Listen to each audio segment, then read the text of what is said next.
And, you know, it might just be from sitting on this side, but it sounded like Mason was the one that came out on top of that one. But it is a great atmosphere. Both fans are excited, and it should be a good one tonight. The 13-0 Mason Punchers are the home team. They're in purple. And the 11-1 Refugio Bobcats on the far sideline there in the orange and white. We'll step aside for the national anthem. But first, a special message from our broadcast sponsor.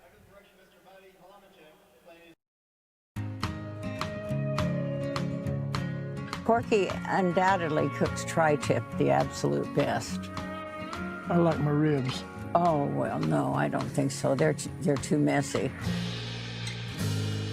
The values in Mason, I'd have to say, be God, Texas, family, and football. We have 5 home football games every fall. Games aren't over until after 10 o'clock. Well, there's no place to eat. So fifth quarter is something that we've provided for the kids to gather. All the high school comes out, the band members, the football players.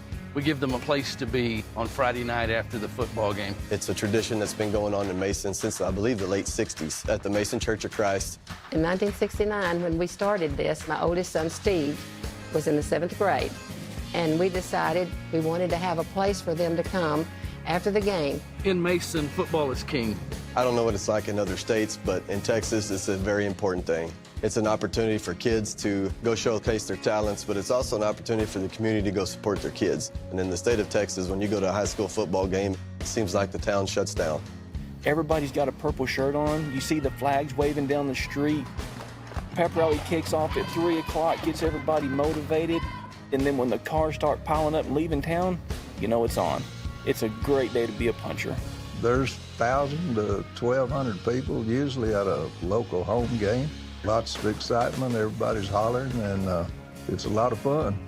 In the 7 years I've been here, we haven't lost a game in the Puncher Dome, and they don't plan to.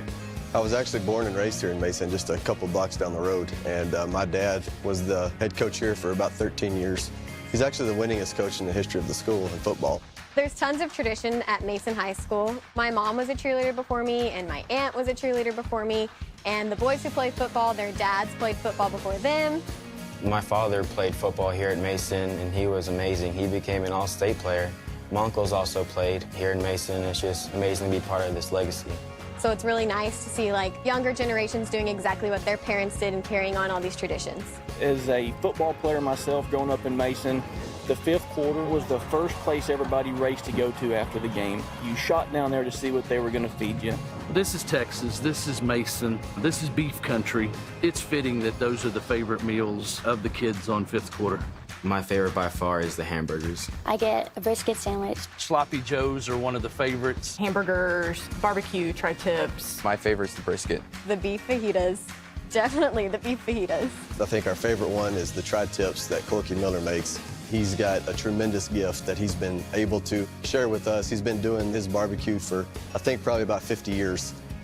I was born and raised in Mason. I try to give back to the community as best I can. We don't have a lot, but what we do have, we like to share. We have a very unselfish and caring community, and they come out to support our kids in all aspects of student life, but especially on the 5th quarter. They devote their time and energy and their financial resources for our kids. We love our kids here in Mason, Texas. That's what this is all about. When you love somebody, you want to feed them good. We love these kids. We want them to be happy and full and satisfied when they leave the church building and know that we care. One way we show is that we fix them good food.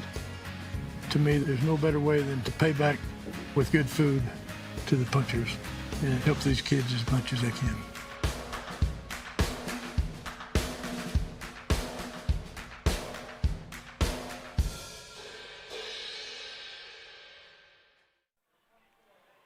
Refugio won the toss, elected to defer. Mason will start with the football, going from left to right across the artificial turf here at the Alamo Dome. 12 minutes on the 1st quarter game clock. The winner of this one is the Region 4 champion. We'll get to see their season continue for another week. Opening kickoff taken from the 10-yard line. Broken tackle down to the 20. A nice return there by Emmanuel Martinez, and here comes the Mason Puncher offense. Now, Nathan, we talked a little bit before the game started. This Mason team known much more for its defense, extremely tough. They've shut out 6 opponents this year, and they haven't allowed more than 7 points in a game since they played Refugio last year in this regional final round. Mason's a team looking for revenge here tonight. Yeah, they've lost to Refugio each of the past 2 seasons, and they're going to be a balanced team. They can run it, they can pass it, they can pretty much do it all on the offensive side of the ball, but like you said, they're a defensive team. So as long as they can control that side of the ball, their offense should be able to produce some points. First play is a run off left side for Klerner, and he is stuffed. Nothing there on the first play from scrimmage for Mason. They'll lose a yard or 2. Starting offense for the Punchers, the offensive line, Kason Salerio, Xavier Herrera, Lucas Martin, Sloan Stultz, and Strawn Stultz. Otto Wofford is the quarterback. He's a junior. Klerner and Cockerham are the running back and fullback tandem, and we'll see some of T.R. Kerr, Jake Comey, and Bode McMillan as the top receivers. 40 seconds off the clock. 2nd down and 11 coming up for the Puncher offense. Under center, Wofford fakes the toss, gives it up the middle. Stumbling, bumbling forward, Jake Cockerham gets back to the original line, maybe a yard or 2. As we talk about now the Refugio Bobcats defense.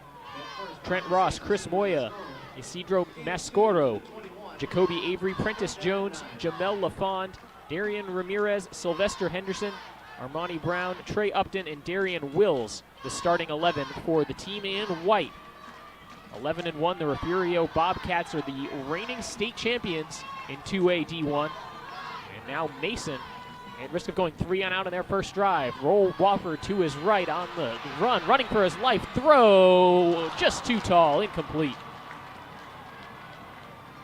Good job by the Mason receiver. He saw that his quarterback was in trouble. He found a way to get open. Unfortunately, the throw was just a bit overthrown. Looking for Jake Comey. 3 plays, 1 yard, and the Punchers will be forced to punt. Return man for the Bobcats. That's number 4, Trent Ross.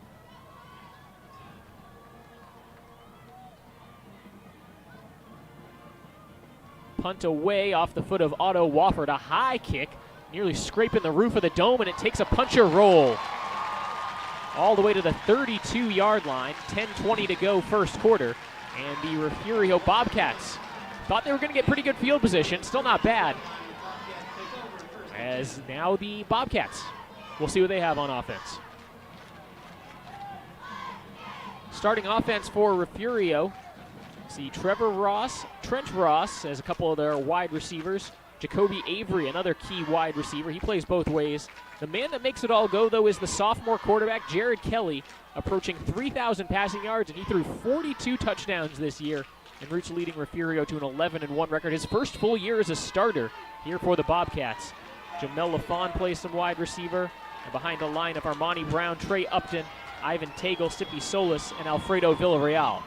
Spread the field 5 wide as Kelly is alone in the shotgun. Swing pass to the right complete.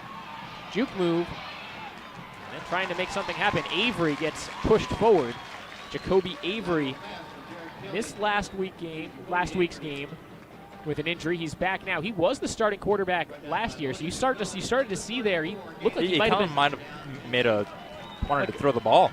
So already like a pass option kind of play from Refugio head coach Jason Herring. He's in his 11th season, and all 11 seasons his team has had 10 or more wins. This is their 11th straight quarterfinals appearance in the state tournament. That's pretty good. That's a pretty good winning team, yeah. Wildcat formation for the Bobcats, and Avery gets a couple yards there up to the 40-yard line. 9.5 minutes to go, quarter number 1. Let's talk now about the Mason Puncher defense up front.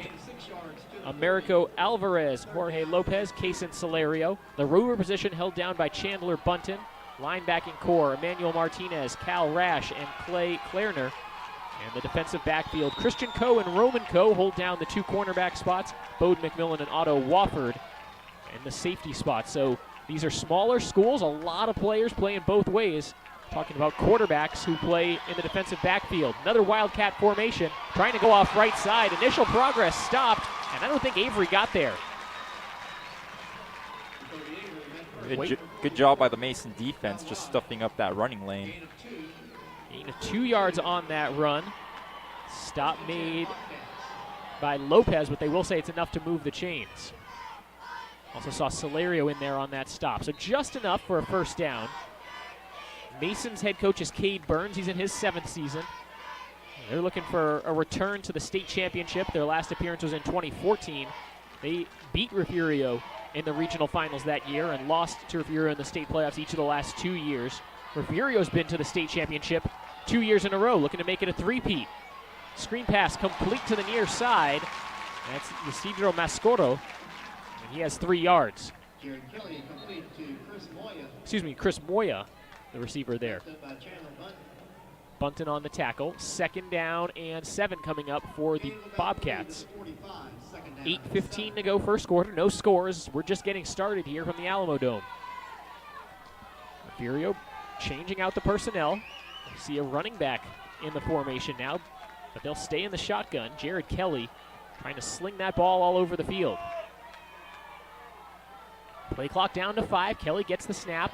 Gives it off right side. Nice spin move, but not a lot of room for Mascoro. He turned something out of nothing, though.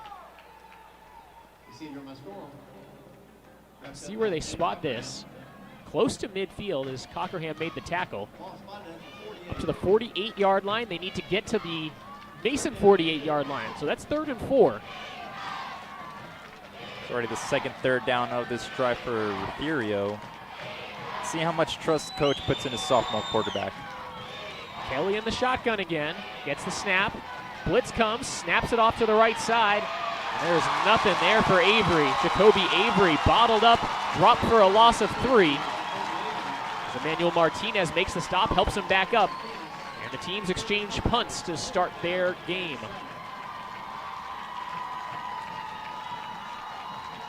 Slow start for both offenses so far early in this game. Expect field position to be a big part in this one. These are both offenses that are capable of putting up points in a hurry. Last week, Refugio hung 70 on Holland, and Mason defeated Yorktown 40-7. Kick is away. High, strong kick. As Martinez not able to beat the initial wave. Good coverage on that play. Russell Jaso, first one to him.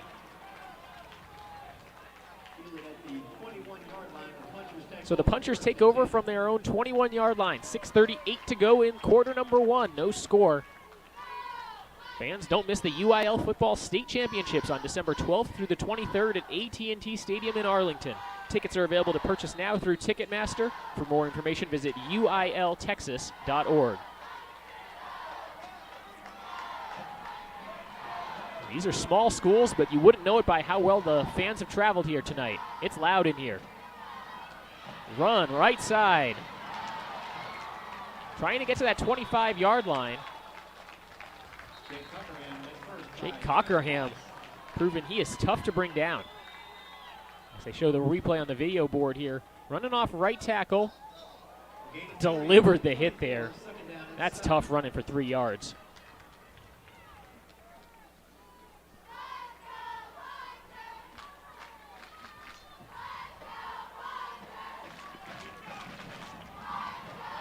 Second down and 7. 6 minutes to go. We're halfway through quarter number 1.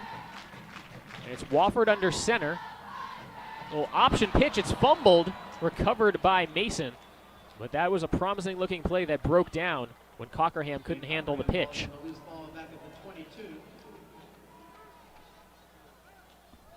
Looked like Wofford turned the wrong way to try to fake hand that ball off. Still had some blockers in front on the right side, but now it's 3rd and long again. Well, Nate, we came in talking about the Mason defense. They were pretty stout, allowing the 1 first down on the opening drive by Refugio, but unless Mason converts here, that's 2 straight 3-and-outs. It's the Refugio defense that's really came to play today. And pretty shocking considering last week they had an 88-yard touchdown on the first drive. Swing pass back to the near side, complete with blockers to the 30, but the tackle made, and I don't think he got enough.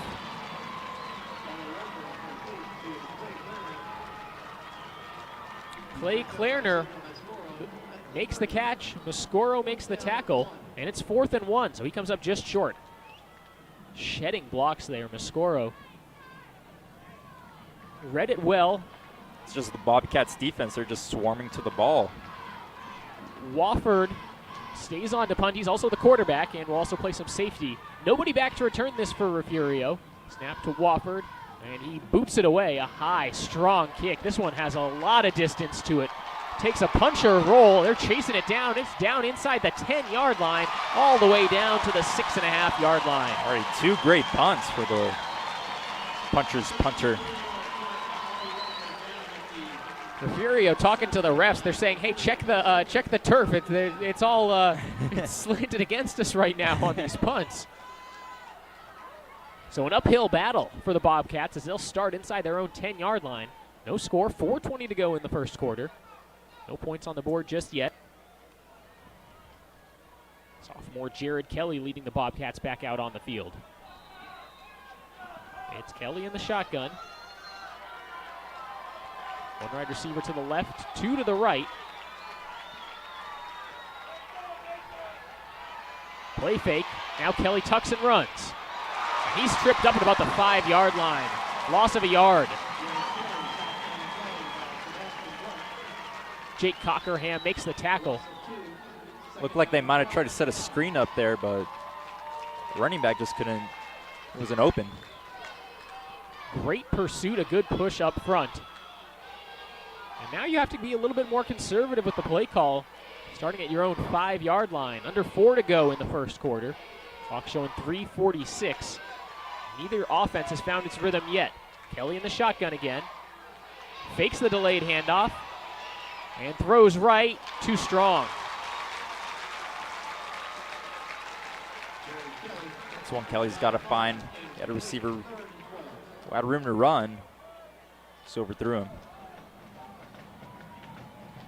Intended target there, number 19, Jamel Lafont, leading DB in terms of interceptions for this Refugio team. Also plays some wide receiver, just couldn't corral that pass. Now 3rd and long for the Bobcats.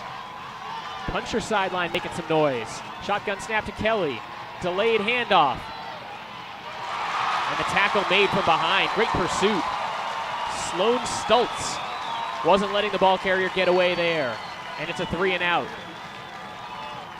That was a long developing play from in your own end zone.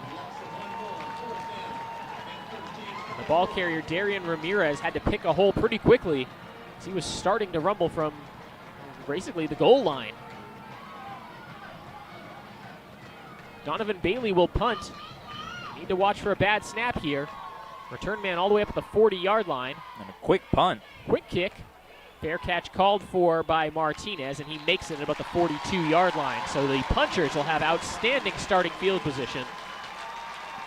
2:52 left in the first quarter, and here comes that puncher offense once again. Looking for the first points of the game. Couple goose eggs on the board as each team has had a couple chances, and their defenses have been up to the task early. Gabriel Gomez, our producer. With Nathan Nunez, I'm Cameron Songer. Thank you so much for joining us. UIL 2A D1 Regional Finals here from the Alamo Dome. It's an I formation here for the puncher offense. Wofford under center, gives it to the fullback. No, he keeps it, and Wofford has room along the near side. Wofford to the 25-20, breaks the tackle 15, and he will walk in. Otto Wofford, one play, 43 yards, touchdown punchers. The dual threat ability that he showed last week, get an 88-yard touchdown in the opening drive. And this puncher's sideline is just energized. Well, everybody carried out that fake so well. Had us fooled for a split second in the booth. Jake Cockerham, the fullback, and he's a threat on those fullback dives. They will run that play. That time, Wofford just tucked it and ran and took it to the house. Flag on this kick as Wofford tacks on the extra, 84. Isaac Cruz tacks on the extra point. We'll see what this flag is for. It's on the defense, so the point counts anyway. 2:41 to go in the first quarter. We'll take a quick break. It's 7-0 Mason. You're watching the 2017 UIL 2A D1 Regional Finals on the NFHS Network.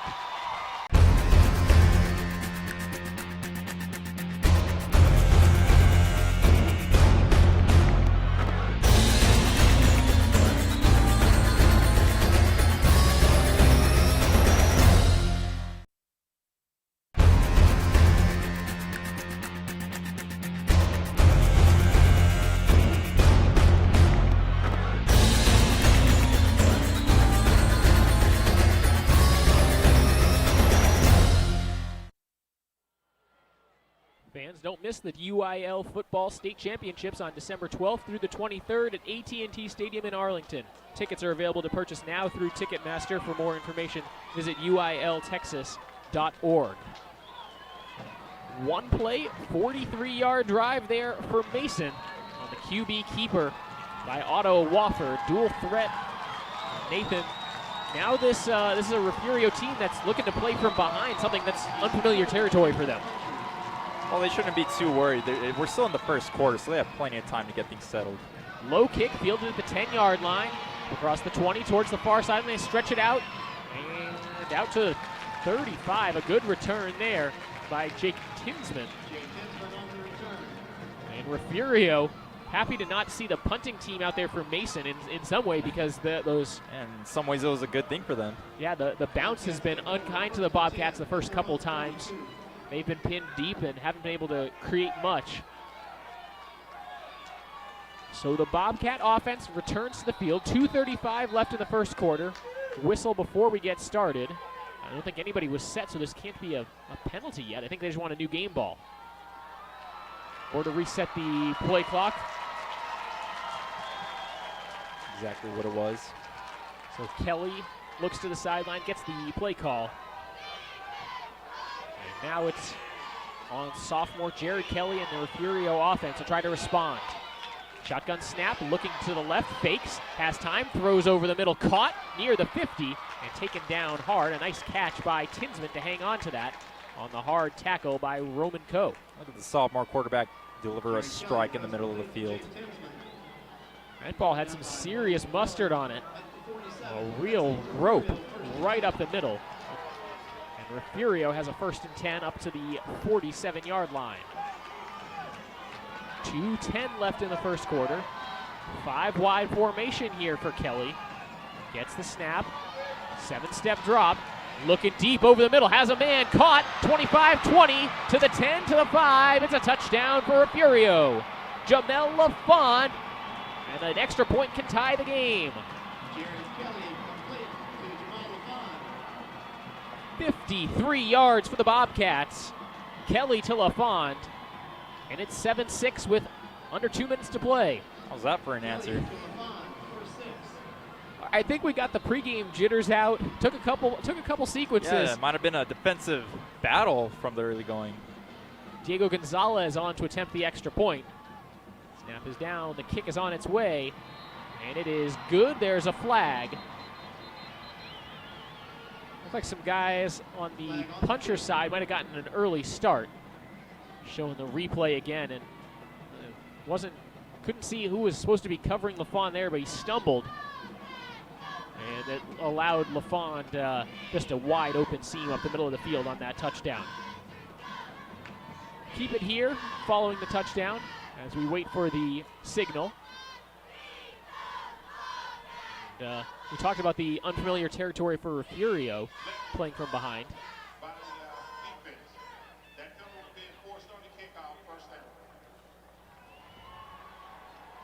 Refugio was probably like, hey, let's not do this anymore. Let's take the lead. Let's hold them on defense. Get back in this game. And so far their offense did their part. Now it's their defense time to do theirs. Also, both teams are going to get out of their comfort zone tonight. For both teams, this is the toughest game they will have played all year, the toughest competition. This is a real budding rivalry. Teams outside of the region, but they play each other so often in the playoffs now. For Mason, this is uncharted waters. They haven't allowed more than 7 points in a game all season. The last time they allowed more than a touchdown in a game was this round last year when they lost to Refugio in the regional finals a year ago. So they went this whole 13-game stretch. They allowed 47 points all season. Shut out 6 teams, never allowing more than 7 points in a game. And here, Refugio's put up a quick 7 here with 2 minutes left in the first quarter. And after that penalty now, Refugio will be kicking off from the Mason side of the field. And the punchers watching out for the onside kick. There was a 15-yard penalty after that extra point attempt. Kickoff just booted straight through the uprights.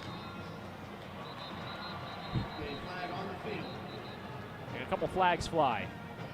Diego Gonzalez showing off the leg there. Some of his teammates putting their hands up like they want some points.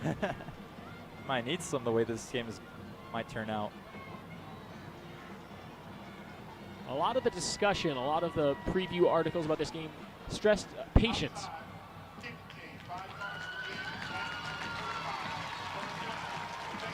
So the penalty is for offsides. So they'll tack on 5 yards. And Mason will start at their own 30. A minute 57 left in quarter number 1. 7-7 is our score. Going back to what you said about patience, Mason's head coach, Cade Burns, he has a state championship under his belt. He knows exactly how to handle this type of situation. Mason comes out under center, fake the run. Wofford rolling to his right, has a little bit of room across the 40, has the first down, dives down to the 44. Look at the quarterback lower his shoulder to get the extra yards. Well, in two-way football, you see a lot of two-way players. Wofford also plays some strong safety. He does a little bit of kicking as well for this puncher team, and he's not afraid to deliver some contact. Picks up 13 yards on that run. First down, Mason. Minute 33, clock runs after they reset the chains. The punchers figuring out what personnel they want on the field. Ethan Powell comes off, and the running back, Manuel Martinez, comes in. I formation, 2 receivers to the left. Play clock down to 2. And Mason wants a timeout. We'll take it with them. A minute 18 to go in the first quarter. 7-7 is the score. You're watching the 2017 UIL 2A D1 Regional Finals on the NFHS Network. All right, this is Adam. Take 2. Mark? I guess. I go like this. The best part about playing football in Texas has to be the reaction from the community. I want to encourage others to play volleyball or choir because you get to experience new things and do stuff that you've never done before. My reason why is passion. My reason why is pride.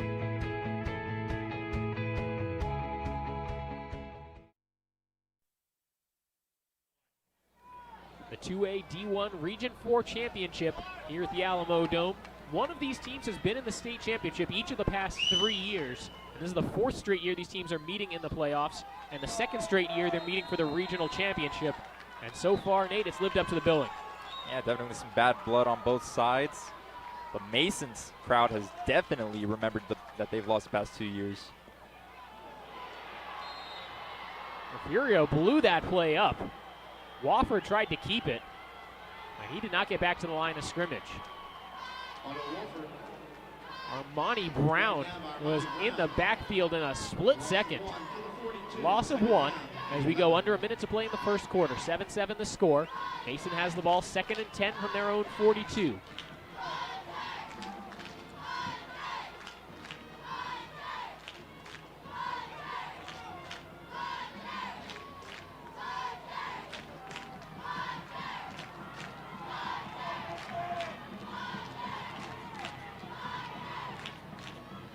Wofford with some time, back to the 30. Now he needs to dump it off, and it's incomplete. Led his man a little too far there. Tried to set up the screen, didn't work, and now it's 3rd and long for the punchers. 3rd down and 11.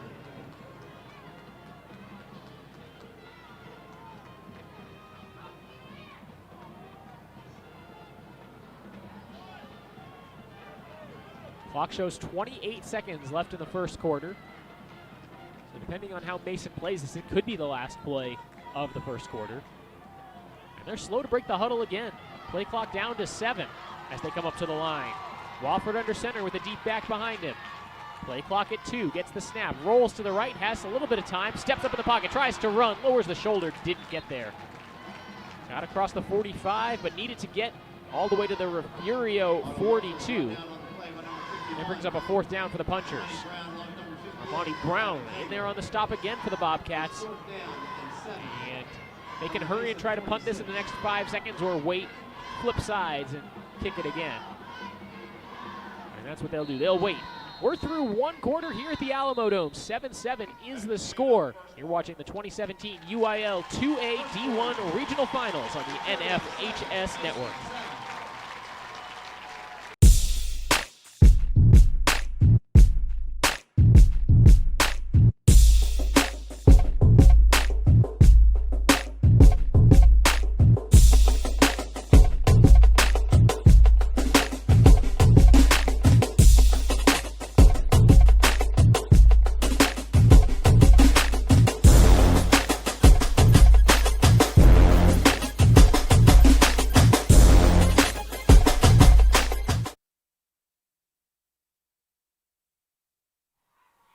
back here in San Antonio at the Alamo Dome. 7-7 is the score. The Mason Punchers and Refugio Bobcats. We thought they were going to be evenly matched teams. And Nathan, what have you seen so far?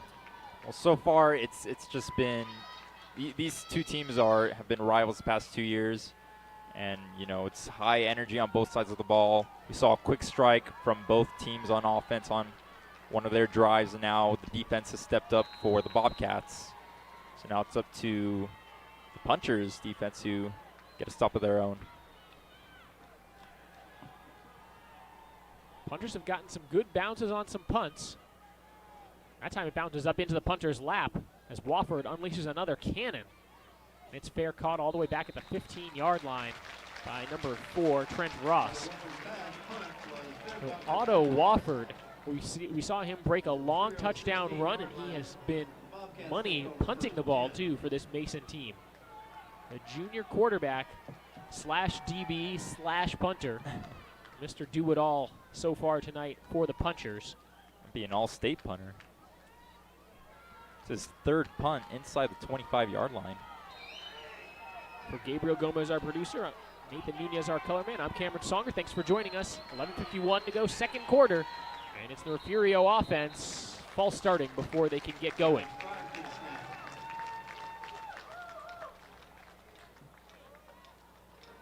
Winner of this game gets the winner of Centerville San Augustine in the state semifinals.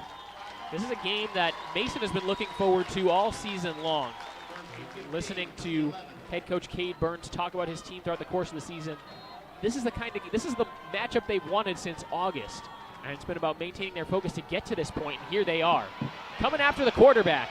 Throw over the middle, caught, complete to Bailey. Bailey across the 30, and he has a first down.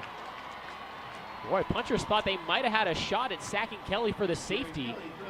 Donovan Bailey finds a little bit of space and picks up the first down. Christian Coe makes the tackle, but it's a gain of about 25 yards. Brings up a first down for Refugio. 11:25 to go, quarter number 2. 7-7 the score. Empty set. 5 wide receivers for Jared Kelly. That last touchdown pass was his 43rd of the season. He's had quite the year, and he's just a sophomore. Quick fake. Now with some time as he steps up in the pocket. Kelly tucks and tries to run. And he is hit and dragged down, sacked on the play. Emmanuel Martinez makes the stop. Kelly tried to do too much. If he had to look downfield, he would have seen that he had a receiver over the middle of the field that would have picked up the first down. That's probably the next step for Kelly, is developing a little bit better ability to run the ball. He's put up gaudy passing numbers.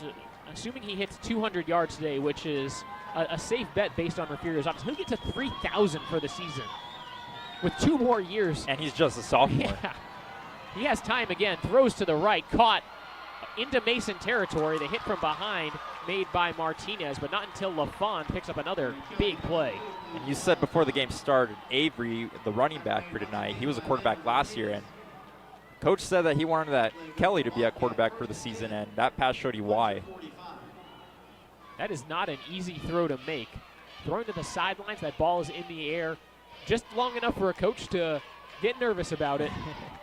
But when you have a quarterback like Jared Kelly, it's helps you sleep a little bit easier at night. 9:50 left in the second quarter. Shotgun formation again for Kelly. He's got a running back with him to his left. Play clock down to 4. Fake the run, throw it to the left side, incomplete, left it short. Trying to find Trevor Ross there. Clock stop 9:42 until halftime. 7-7 our score. Kelly's pass was incomplete. Second down and 10 at the 45. See this Mason defense, they've had some time to look at what Refugio's doing. They've watched plenty of tape. They've played him in the playoffs the last 2 years, lost both times. Have to go back to 2014 for the last victory for Mason over Refugio, and most of those guys are probably on the JV squad when that happened. Pressure comes. Kelly has to get rid of it, flings it up for grabs, and it's incomplete. Oh boy, Wofford had a shot for some quarterback-on-quarterback action. He could have gotten the ball right back for himself. Couldn't hang on to the interception. And once again, that's just the sophomore in Kelly. Once he realized that he was under pressure, should have just thrown that out of bounds instead of risking a risky throw like that. I think it was off the tip. It could have bounced into one of his own guys' laps. So you never know on those deflected balls. Not the kind of play you want to see for the offense. 3rd and long, 3rd down and 10. They need to get to the 35. Bobcats have the snap. Kelly with time in the pocket, throws left, incomplete, short-armed it. 4th and 10 upcoming. And sort of in no man's land now. Let's see what the call is from the Refugio sideline. Head coach Jason Herring. He's known for putting up a lot of points against district competition, but he said all week that this is a Mason defense that's faster, quicker, and tougher than just about anything they've seen all year. Refugio's lost just twice in the last 2 years. Both were to a 4A team, Navarro, this year and last year. Otherwise, they went undefeated in winning the state championship a year ago. This punt goes out of bounds. They kick it away from the return man, trying to keep it away from Emmanuel Martinez, and Mason will take over inside their own 25-yard line with 9:23 left until halftime.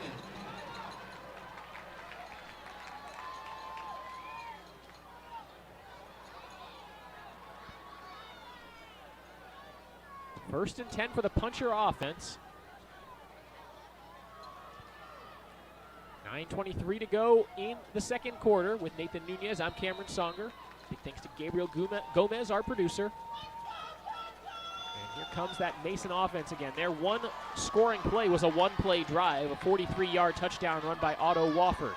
Wofford is in the shotgun with three receivers to the right. They motion one of them and give it to him on the sweep. Cutback move. Not a lot of room there for Ethan Powell.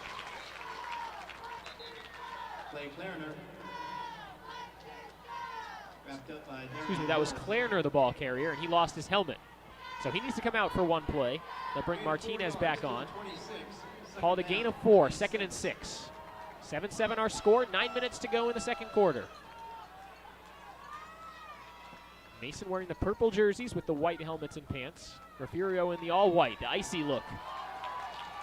Appropriate given the weather here in South Texas the last couple days. Although we're nice and cozy in the dome. Keeper this time after the play fake, and Wofford just gets pushed forward for a yard. That rush that gives Wofford 61 rushing yards already here early in the second quarter. Helped out by that 43-yard scamper. Wofford was one of 3 Mason players who rushed for more than 100 yards last week in their 40-7 win over Yorktown in the 3rd round of the playoffs, the regional semifinals. 3rd and 4, and a chance for Refugio's defense to get off the field again. Wofford under center with 2 running backs in the backfield. Gives it off left side, and it's not there for Cockerham. Great push up front by Refugio's defense. And the stop made by Jacoby Avery. No gain on the play. 4th and 2 coming up now for the Puncher offense, and they'll try out the punt unit again. Refugio has Trent Ross back to return. He stands at his own 35-yard line. Wofford has his heels on his own 15. He's had some outstanding punts so far today. 4th and 2, snap to Wofford. Punt is away. Not a lot of spin on this one as it bounces and dies at right about the 35-yard line. And Refugio likes the starting field position as they come out for another drive on offense.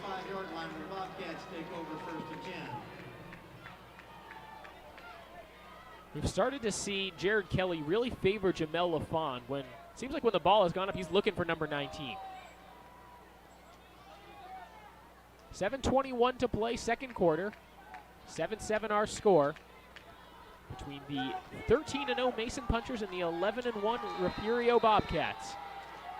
And I can't remember the last time the Bobcats had a designed running play. Shotgun formation. Here's another pass. Throw left side caught near the sticks, first down, and out across the 45 near midfield. This time it's Trevor Ross making the catch and picks up a few yards after the catch. It was a good design pass play to get Kelly back in sync after missing his last 3 passes. Looking at a guy who's thrown for over 2,800 yards, 43 touchdowns for Refugio this year. Sophomore QB has no running backs in the backfield with him. Shotgun snap with 5 wide. The blitz comes, he throws, incomplete to the near side. Tried to find Trent Ross. Looks like he might have gotten hit in the hand at the end of that play. There was a hole along the O-line there. Allowed one of the linebackers to run through untouched. Sebastian Burke came surging through.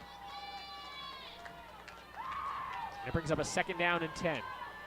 Ball right near midfield from the Bobcats' own 49-yard line. 6:50 to go before halftime in a 7-7 ball game. Kelly again, shotgun snap, this time with a little bit of time, and then that time runs out. He's dropped in the backfield, tries to keep the legs churning. Ball came out near the end of that play. Mason pointing that they have it. Tell you what, Jake Cockerham emerged with the football, and there's a flag on this play now as well.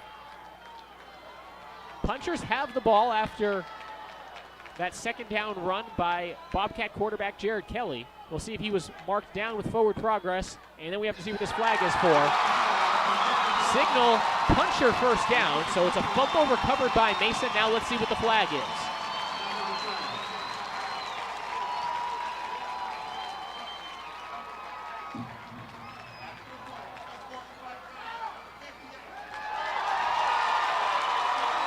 Wow.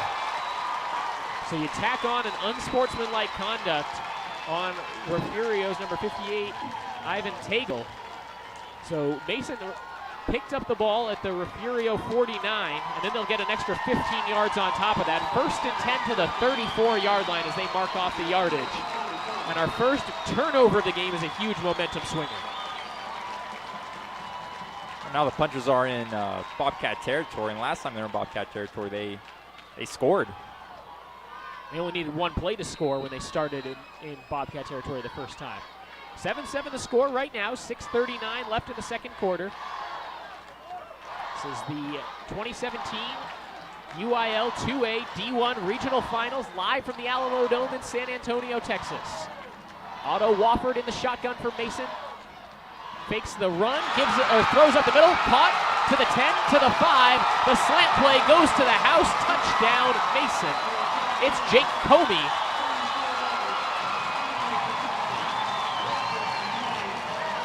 (13-7) our score, extra point pending. That play was set up on that last drive. They had 3 straight runs. They faked them out this time and delivered a strike over the middle of the field once again. For the 2nd straight score for Mason, Jake Cockerham carrying out an excellent fake as the play-action man. PAT is good as Isaac Cruz tacks it through. 6:31 left, 2nd quarter. Mason 14, Refugio 7. You're watching the 2017 UIL 2A D1 Regional Finals on the NFHS Network. All right, this is Adam, take 2. Mark? I guess. I go like this. The best part about playing football in Texas has to be the reaction from the community. I want to encourage others to play volleyball or choir because you get to experience new things and do stuff that you've never done before. My reason why is passion. My reason why is pride.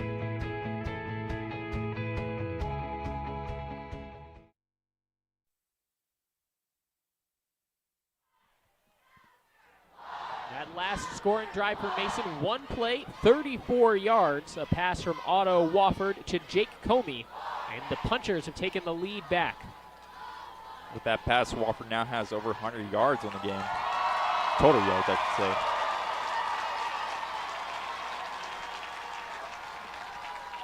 With Nathan Nunez, I'm Cameron Songer. Gabriel Gomez, our producer here in the Alamo Dome. The 2A D1 Regional Finals on the NFHS Network. Fans, don't miss the UIL Football State Championships on December 12th through the 23rd at AT&T Stadium in Arlington. Tickets are available to purchase now through Ticketmaster. For more information, visit uiltexas.org. Low kick, this one headed towards the sideline, fielded by Refugio at the 10-yard line across the 20-25. Spinning at the 30, dragged down by the jersey is number 13, Jake Tinsman.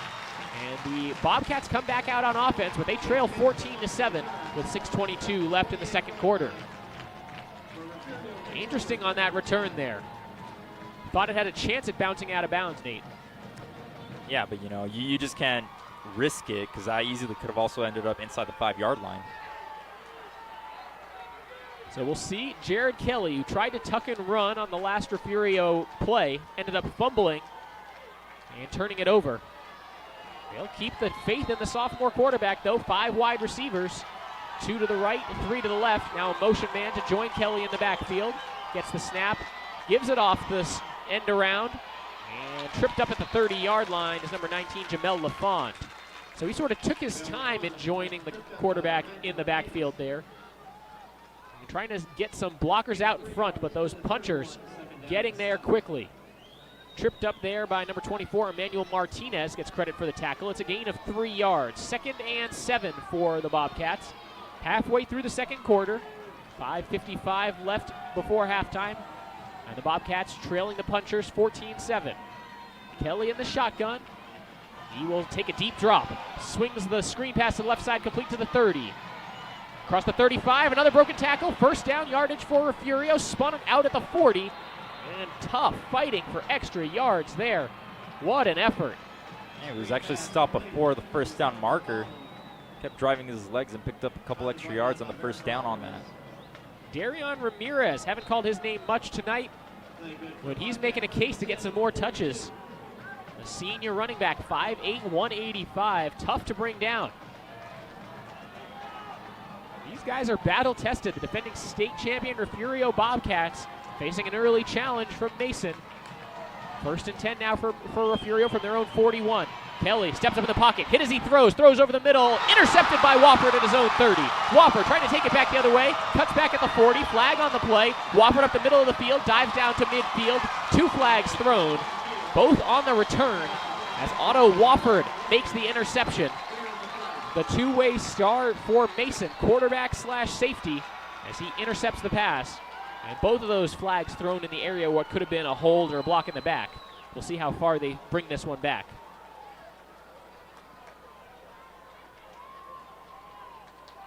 Again, good pressure though, as Kelly stepped up to throw for Refugio. Got hit from behind as he threw. That ball came out a little wobbly.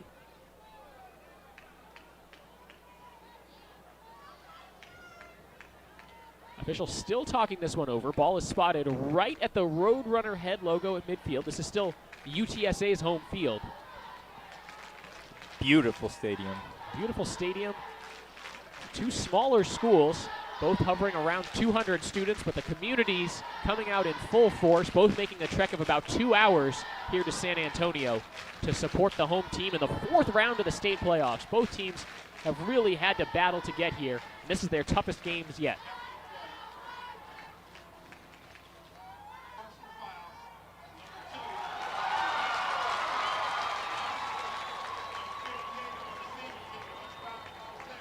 So it's offsetting penalties. There was a hold on the return, but then also a personal foul after the play called on Refugio. So they'll just put the ball right in midfield and give it back to Mason. 2nd turnover of the quarter by Refugio. Otto Wofford got a chance to catch his breath after that interception and return. He's the quarterback for the Punchers. 1st and 10 from midfield. 5 minutes exactly left in the second quarter, and the Punchers with that 14-7 lead. Going from right to left across the turf. Snap to Wofford, fakes the run, throws the pass to the left side, and there is nothing there. Stopped in the backfield. That was read very well. Bode McMillan had no chance to turn upfield. That's a loss of 3 yards, and the tackle made by Jacoby Avery. 2nd and 13 upcoming now for the Punchers. Swap some guys in and out. Christian Coe and Roman Coe, senior and junior, who both play wide receiver / DB, both come running onto the field. Add some wide receivers, but they'll keep it all bunched up near the line of scrimmage. Shotgun formation, play clock down to 5, a whistle, and a timeout taken by Mason. That is their second timeout of the half, so they'll have just one left. And let's see if they draw something up here. And Nate, you think if there's a time to try to go deep, it's after a turnover? That's sort of the textbook thing. Do they have another deep shot in them, or you think they might try to play conservative? Well, we've seen 2 big plays through the air in this game. Or excuse me, 1 big play, and that was the last touchdown, the last drive. So I don't think they're afraid to throw deep. And, it's definitely a good time after a turnover, so we'll see what happens. A few years ago, the scouting report on Mason would have said they run the ball 80 to 90% of the time. They're really a traditional power run kind of team. They've evolved. They've sort of come into the 21st century, so to speak. But we've seen that now. The dual threat quarterback in Wofford throwing it a little bit. Granted, not a ton of deep shots. I don't think Wofford has the arm of Kelly in terms of just the ability to drop pinpoint balls 45 yards down the field. But this is still an explosive offense. Mason not with as many 60 to 70 point outbursts this season as Refugio, but you don't get to 13-0 without the ability to score some points. A little bit of confusion as to the personnel pack here for Mason, but they get the snap off. Wofford fakes the run, now throws, looking deep into double coverage. Dropped, incomplete. Oh, had a man at the 25-yard line, and it just came off the hands of Jake Comey. Over the outstretched arm of the DB, Trevor Ross. That could have been another walk-in touchdown for Comey, but he couldn't hang on. 3rd and long upcoming now for the Mason offense. 14-7 our score, 4:11 to go in the second quarter, and it's 3rd and 13 from their own 47-yard line for the Punchers.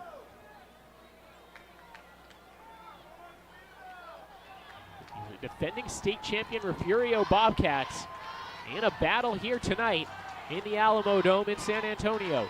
Shotgun snap to Wofford. Has time, throwing deep on the comeback route, too high, incomplete.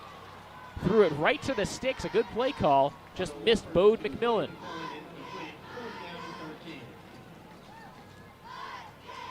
So a 3-and-out for Mason. Wofford will punt this one away. Trent Ross to return for Refugio. He's back at his own 22-yard line. Near midfield. If this was a little bit shorter, you might see a fake here, but 4th and 13 is really tough to try to run on a fake punt. Low snap, Wofford gets to it and unleashes a low punt that bounces at the 24, rolls inside the 15, takes another puncher bounce, rolls dead at the 4-yard line. And again, the Refugio Bobcats backed up in the shadow of their own goalpost. Now their second punt inside the 5. Great job from Wofford tonight. So the real question, Nathan, is when you're calculating stats, do punt yards get to count towards his total net yards? Because if so, he would be an All-American kind of candidate. Well, with the I'll tell you, putting up. These punts have really helped them out. You talk about a deep playoff game. Every drive counts, every yard counts. At this level, both coaches have said some version of this over the course of the week leading up to this game. Everybody can throw, everybody can run, and everybody can tackle at this point. Ooh, a wildcat formation for Refugio from their own end zone. It's a keeper for Avery across the 5 to the 10, and that gets them out of some trouble. He's taken down to about the 11-yard line. And number 5, Roman Coe, comes up holding his arm a little bit. He'll stay in the game. So just that one play where Jacoby Avery was the nominal quarterback. He was the quarterback last year for the state champion Refugio Bobcats. They moved him to a running back wide receiver role to allow Jared Kelly to have the keys to the offense. He did not disappoint. Kelly's in the game, but he's lined up as a wide receiver. As again, it's Avery in the shotgun. He keeps this one on the option. Taken down to the 15-yard line. He has the first down. Move the sticks for a Bobcat first down. 3 minutes and change left in the second quarter. Refugio chasing 7 points. It's 14-7 Mason. Bobcats still have their full slate of 3 timeouts. Punchers down to just 1 timeout. Play clock running, but the Bobcats bring on a fresh set of personnel. 5 wide receivers in the game. And Kelly alone in the shotgun formation. Play clock at 9. Motion a man with Kelly. Fake it to him. Now Kelly tries to keep it. He's wrapped up in the backfield and sacked. Emmanuel Martinez stayed in his lane, made the stop, and that's a loss of 3.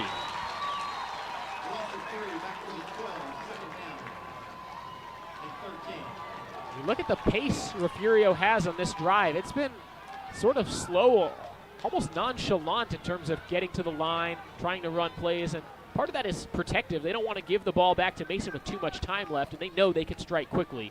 It's about time to start getting into a 2-minute drill, though, with 2 minutes left in the second quarter. Play clock at 10 again. Snap, dropping back towards his own goal line. Has to throw deep over the middle, caught, taken down near the 20-yard line, but forward progress will put it near the 24. A good throw there by Kelly. He had all day, and eventually hooked up with Donovan Bailey. A bit like a sidearm throw. Check that. Jake Tinsman, the receiver. And it was Bailey who was signaling this is where the forward progress should have been stopped. He was pointing to about the 23, 24-yard line, even though Tinsman ended up getting up near the 19. So here it is, 3rd and 3, a big play potentially for the Mason Puncher defense. Shotgun formation for Kelly. Under 90 seconds left in the half. Kelly rolls to the right, a delayed handoff, breaks the tackle in the backfield, taken down across the 25 to the 26. That's enough for a first down on a tough run again by Darian Ramirez. And now Refugio will take a timeout. Great design by the Bobcats that they had all the men going to the right side, and the running back got the action going to the left. Timeout on the field, we'll take it with them. You're watching the 2017 UIL 2A D1 Regional Finals on the NFHS Network.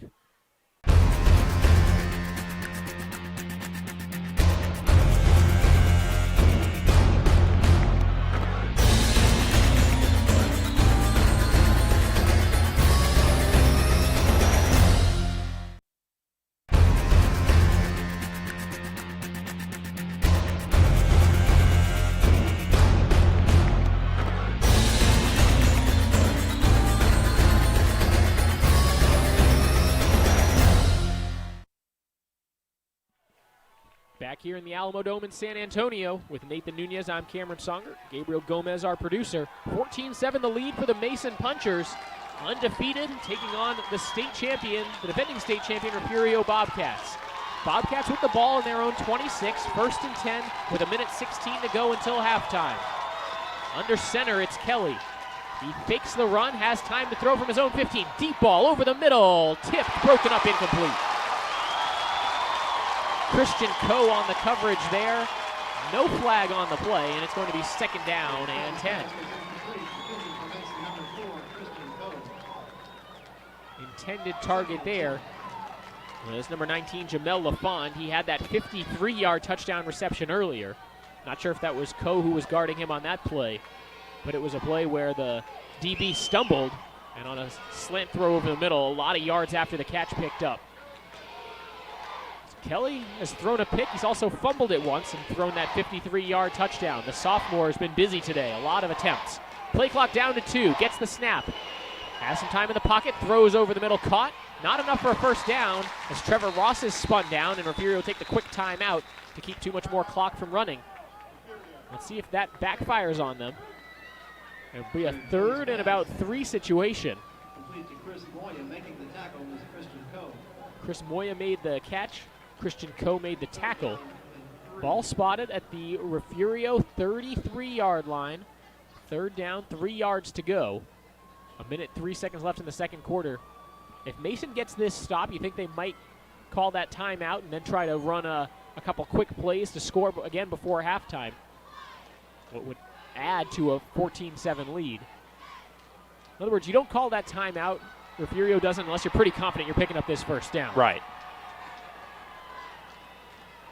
Fans, don't miss the UIL Football State Championships on December 12th through the 23rd at AT&T Stadium in Arlington.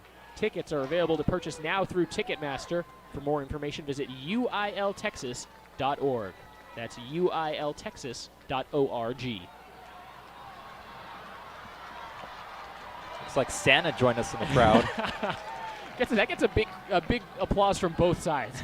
What we've seen is the fans in orange on the far side for the Bobcats will cheer when there's an orange fan on the video board, and the same for the Mason sideline with somebody dressed in purple. But Santa gets a round of applause from everybody. You know, Texas is the #1 state for football, so makes sense that he's here tonight. This is the place to be. Shotgun formation. Kelly waiting for the snap. Now Mason wants to talk about this one. They call the timeout. So that's the final timeout for the Punchers. Still 1:03 left in the second quarter. 14-7 lead for Mason as we keep it here. And recap the scoring action here in this one. It started after a great punt by Mason, pinned Refugio deep. Suddenly, Refugio punting from their own end zone. Mason gets the ball back. They go one play, 43 yards on a touchdown run by Otto Wofford. Then Refugio responded, a 53-yard touchdown pass from Jared Kelly to Jamel Lafon to tie it up at 7. Wofford continued to put his name in the scoring column. He had a 34-yard pass to Jake Comey to get us where we are, 14-7. Also, Wofford making a name for himself on defense as well. He picked off a pass thrown by Jared Kelly. He's doing everything for the Punchers tonight. Yeah, he's also had all of the good punts that we've talked about for Mason. He's been their punter tonight as well. Making plays on offense, defense, and special teams. I think that's what every coach wants here at the 2A level. Keep an eye on number 14 in purple, just a junior, as he lines up as one of the safeties in this formation. Rudy McMillan, the other safety. Got to watch out for a deep ball here. After a long time to think about this, Refugio might just try to jam this down the throats. Maryland I formation, 2 fullbacks, a running back. And this is Avery under center. Bounces it off left side, cuts through, and has a first down. Jacoby Avery, not the usual quarterback for Refugio, but he is that running quarterback. They show the replay. He faked a pitch and then used the blockers, cut back towards the middle of the field. That's a nice play call, a nice design. Clock rolls, though. 45 seconds left before halftime. Refugio has it at their own 38-yard line. 1st and 10, I formation as Avery fakes the run, steps up in the pocket. He has all day. Throws to the right side, incomplete. Through the hands near midfield. He was trying to find Jake Tinsman, but Jake Comey for Mason was breathing right down his neck. And it falls harmlessly to the turf. 2nd down and 10. 34 seconds left. Refugio has 1 timeout remaining, Mason with none. 14-7 lead for the Punchers. And even though they come in with a better record, I think a lot of people will be surprised by this result.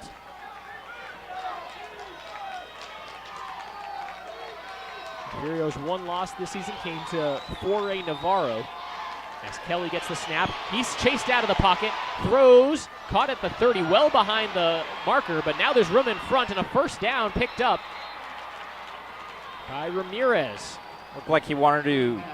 He originally pump faked the screen pass, and then he was pressured up the middle, and then he got that screen right back off. So they get to midfield and clock it. Technically the ball spotted at the Mason 49-yard line. There's 17 seconds left in the second quarter. 2nd and 10 upcoming. After that pass play where Darian Ramirez picked up about 23 yards after the catch on what's technically about a 16-yard reception. He caught that ball well behind the line. Clock stopped as Kelly resets the offense.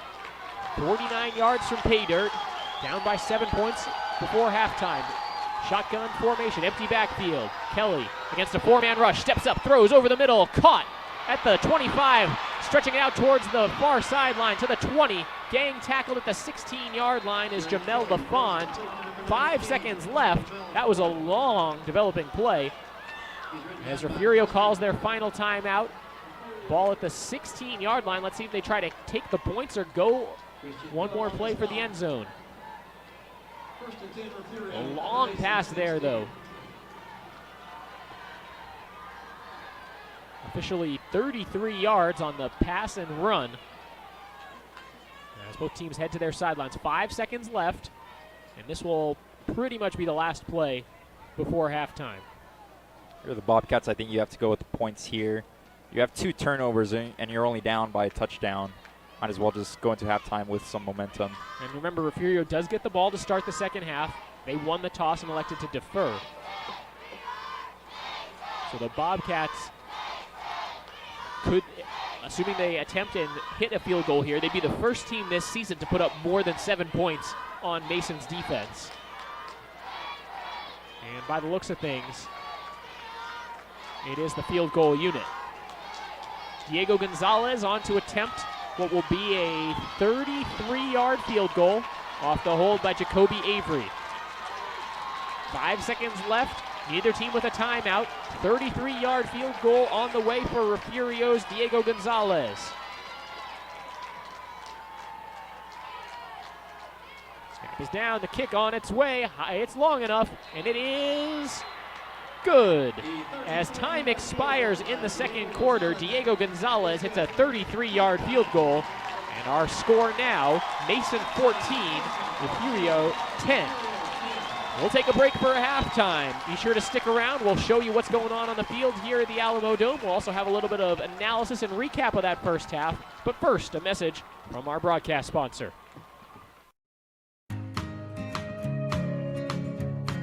Corky undoubtedly cooks tri-tip the absolute best. I like my ribs. Oh, well, no, I don't think so. They're too messy. The values in Mason, I'd have to say, be God, Texas, family, and football. We have 5 home football games every fall. Games aren't over until after 10 o'clock. Well, there's no place to eat. So fifth quarter is something that we've provided for the kids to gather. All the high school comes out, the band members, the football players. We give them a place to be on Friday night after the football game. It's a tradition that's been going on in Mason since, I believe, the late 60s at the Mason Church of Christ. In 1969, when we started this, my oldest son, Steve, was in the 7th grade. And we decided we wanted to have a place for them to come after the game. In Mason, football is king. I don't know what it's like in other states, but in Texas, it's a very important thing.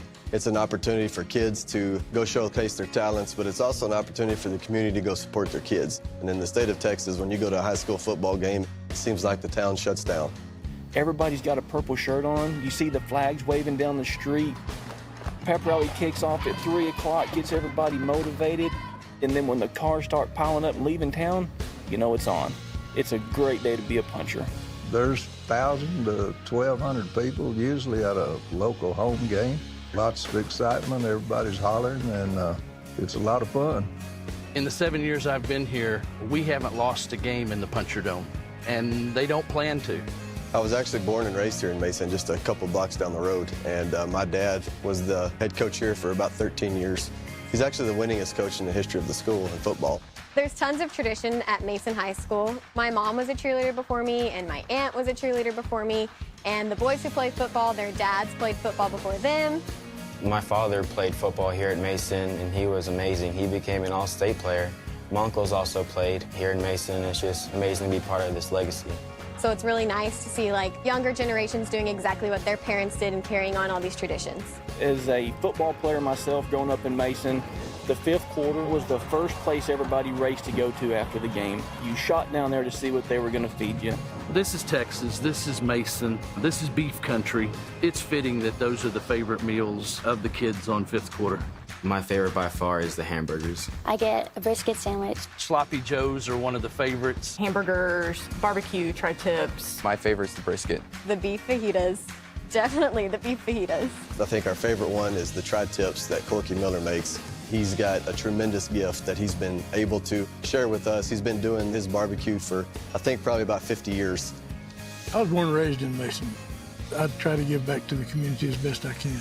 We don't have a lot, but what we do have, we like to share.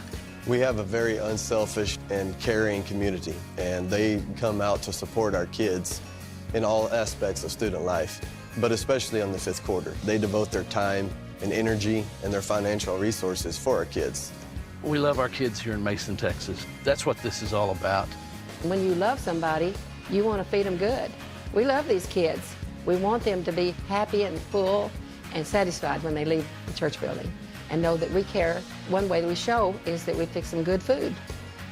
To me, there's no better way than to pay back with good food to the punchers and help these kids as much as I can.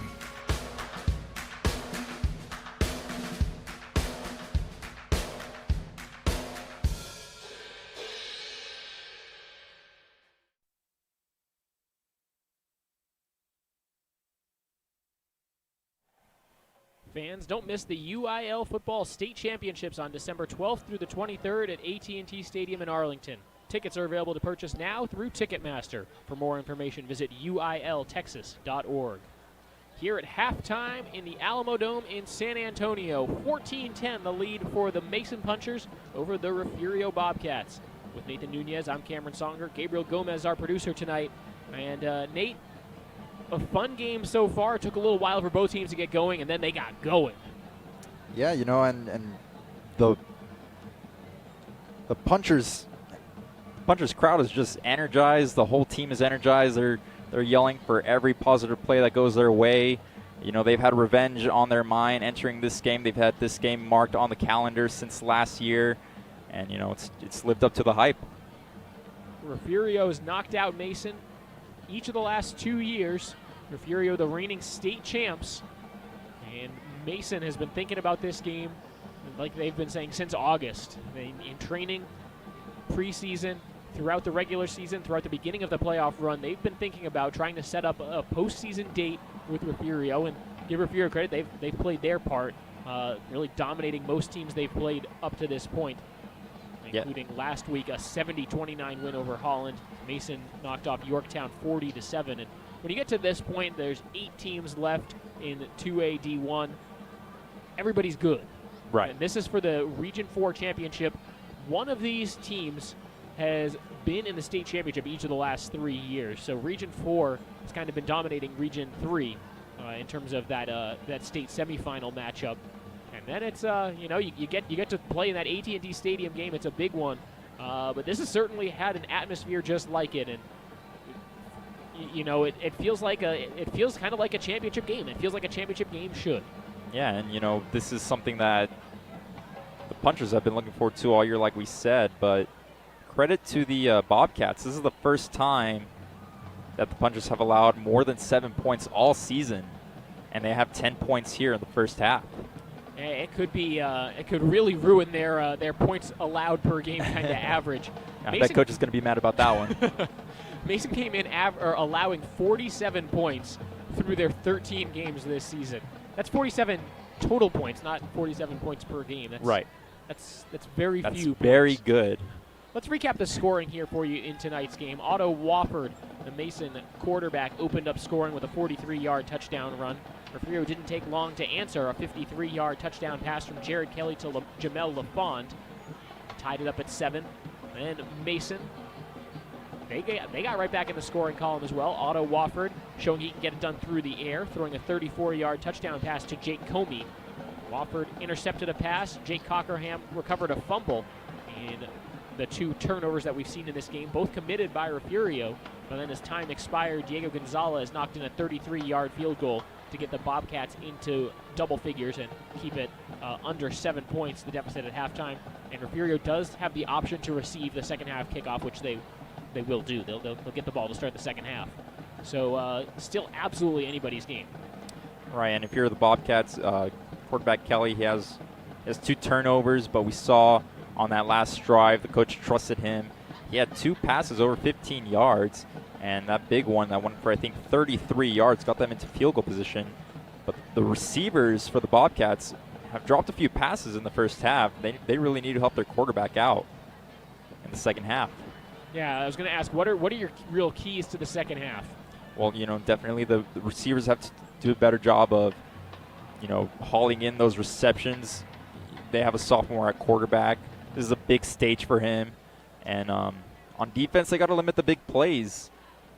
Both scoring plays were over 40 yards for the Punchers. So on defense for the Bobcats, you just got to limit those big plays. And they've done a good job most of the game.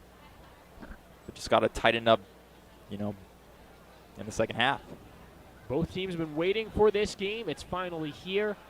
The jitters are done. You're in the halftime locker room. They're making those adjustments and getting ready to play the next 24 minutes. For one of these teams, it will be the last game of the season. For somebody else, it will be a stepping stone in their state playoff run. You just got to look at the Refugio marching band, now the Mason band coming out onto the field. We'll take a quick break. When we come back, you'll get to listen to the Mason Puncher marching band.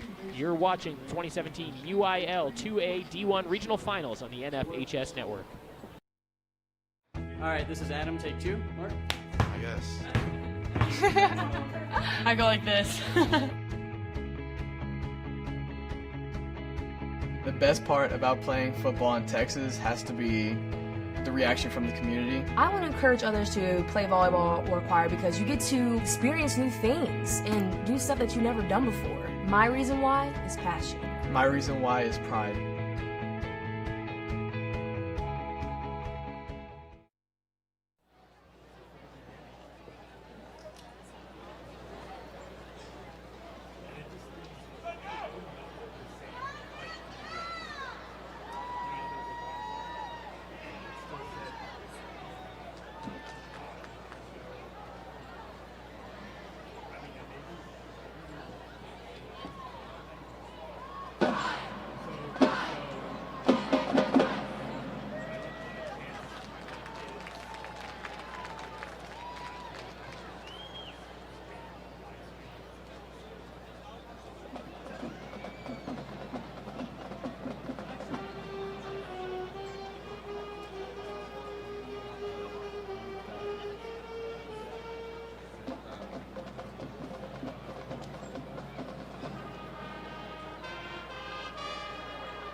And now, the band would like to present for you the Stand Tune Classic, Sweet Caroline.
Christmas star. Here is Frosty the Snowman.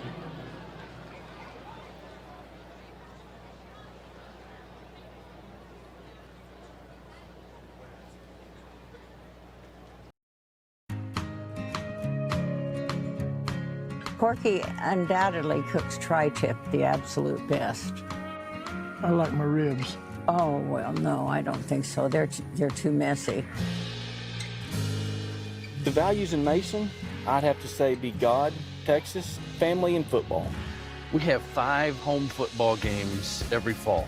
Games aren't over until after 10 o'clock. Well, there's no place to eat. So fifth quarter is something that we've provided for the kids to gather. All the high school comes out, the band members, the football players. We give them a place to be on Friday night after the football game. It's a tradition that's been going on in Mason since, I believe, the late 60s at the Mason Church of Christ. In 1969, when we started this, my oldest son, Steve, was in the 7th grade. And we decided we wanted to have a place for them to come after the game. In Mason, football is king.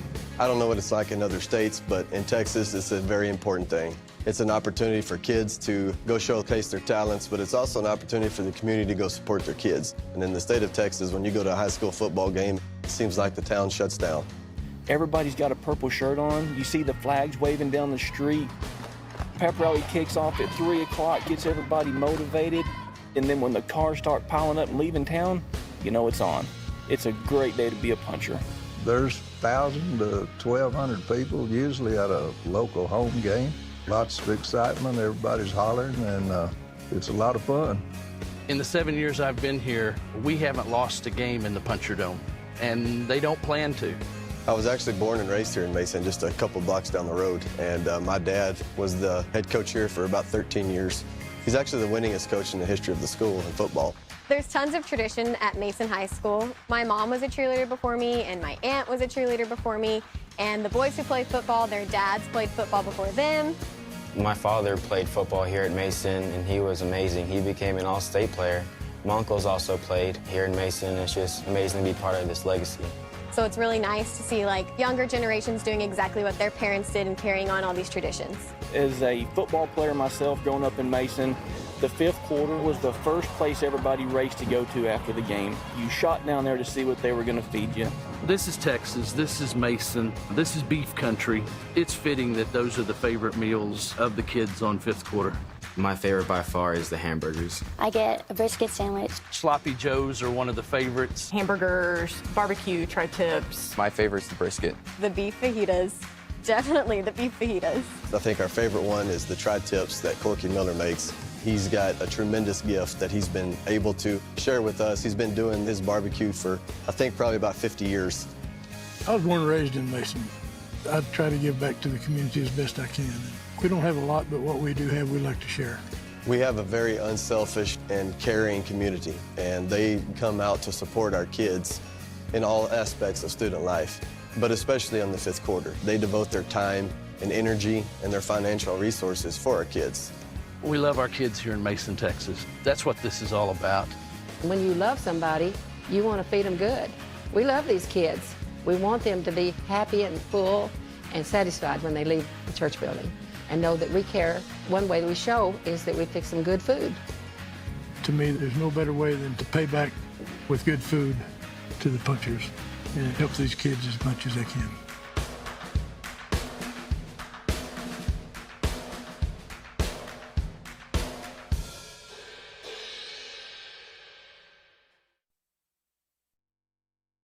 All right, this is Adam, take 2. Mark? I guess. I go like this. The best part about playing football in Texas has to be the reaction from the community. I want to encourage others to play volleyball or choir because you get to experience new things and do stuff that you've never done before. My reason why is passion. My reason why is pride.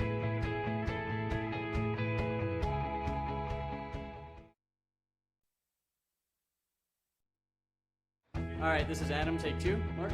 I guess. I go like this.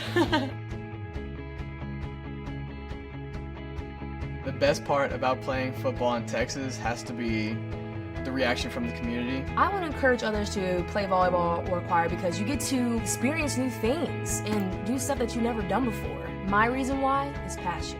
My reason why is pride.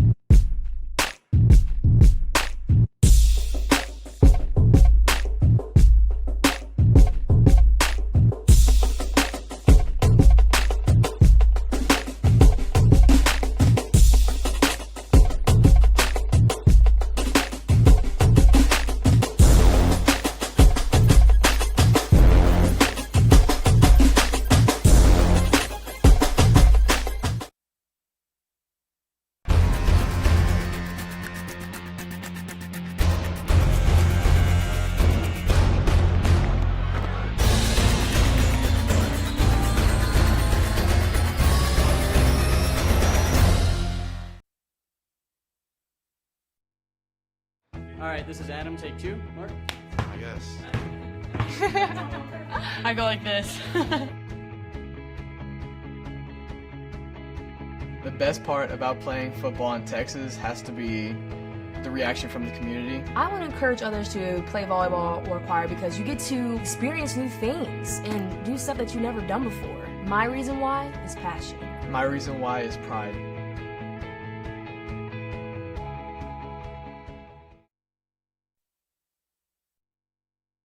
All right, this is Adam, take 2. Mark? I guess.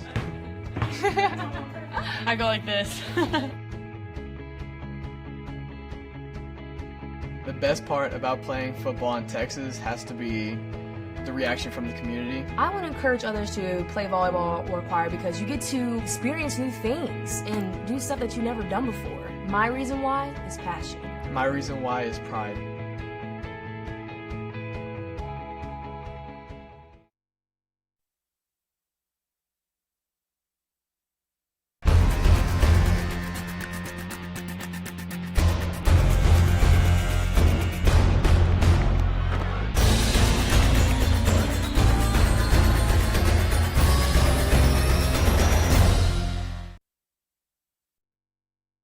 All right, this is Adam, take 2. Mark? I guess. I go like this. The best part about playing football in Texas has to be the reaction from the community. I want to encourage others to play volleyball or choir because you get to experience new things and do stuff that you've never done before. My reason why is passion. My reason why is pride.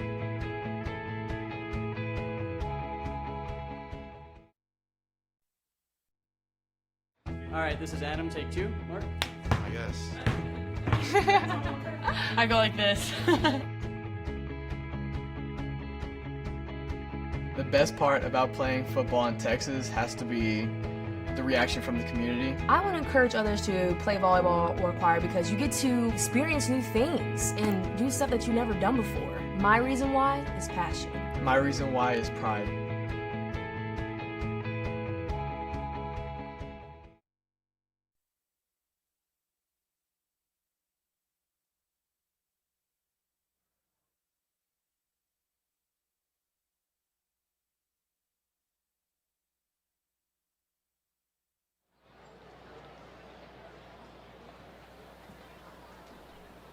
Welcome back to the Alamo Dome in San Antonio. The 2017 UIL 2A D1 Regional Finals on the NFHS network between the Mason Punchers and Refugio Bobcats, and it has been a good one so far, so we're glad you're here with us. With Nathan Nunez, I'm Cameron Songer, Gabriel Gomez, our producer tonight, and Nathan, good action. Both teams have gotten up and down the field a little bit, put some points on the board. We thought points might be at a premium. That hasn't necessarily been the case. No, these two teams, it's 14-10. The crowds are really into it. It's a rivalry game. Both teams are playing for something. It's playoffs. It's playoff atmosphere tonight. Look at this Refugio team, what they've been through. Refugio out in the Corpus Christi area, heavily affected by Hurricane Harvey. They lost a game off their schedule, but that's obviously the least of the concerns. Huge parts of the town and the school were severely impacted, heavily damaged. There was a huge injury to one of their own, Casey Henderson, who spent months in a San Antonio hospital. The fact that he was able to get back up and walking, and the community rallying around his family, which they needed to rebuild their house, just all kinds of emotional things. This is not just your traditional, okay, they're a dominant powerhouse football team, they're the defending state champions, and they've just rolled through everybody. They've been through a lot this year. On the other side, Mason, they've been working their way up to this. They've been improving year after year, building up. They lost to Refugio in the second round 2 years ago. In this round, the fourth round last year, here they are, 13-0 this season, and with a 4-point halftime lead over Refugio. These next 24 minutes of football, you don't want to read too much into it, but there's a lot going on as both teams take in the field at the same time. It feels like this could be one of those games that just comes down to who has the ball last. Right. Now going back to what you said earlier, these are 2A schools. They're from small cities. When you're from a small town, these high schools have, I think, 200 students each. It's not just, your classmates, it's your family. These guys grew up together. They played with each other. And right now they're playing for each other.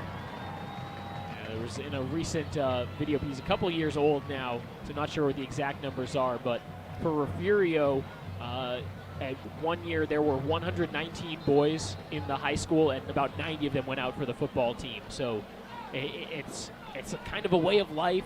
It's a huge deal, and for the seniors on one of these teams, it's the last time they're going to get to put on that jersey.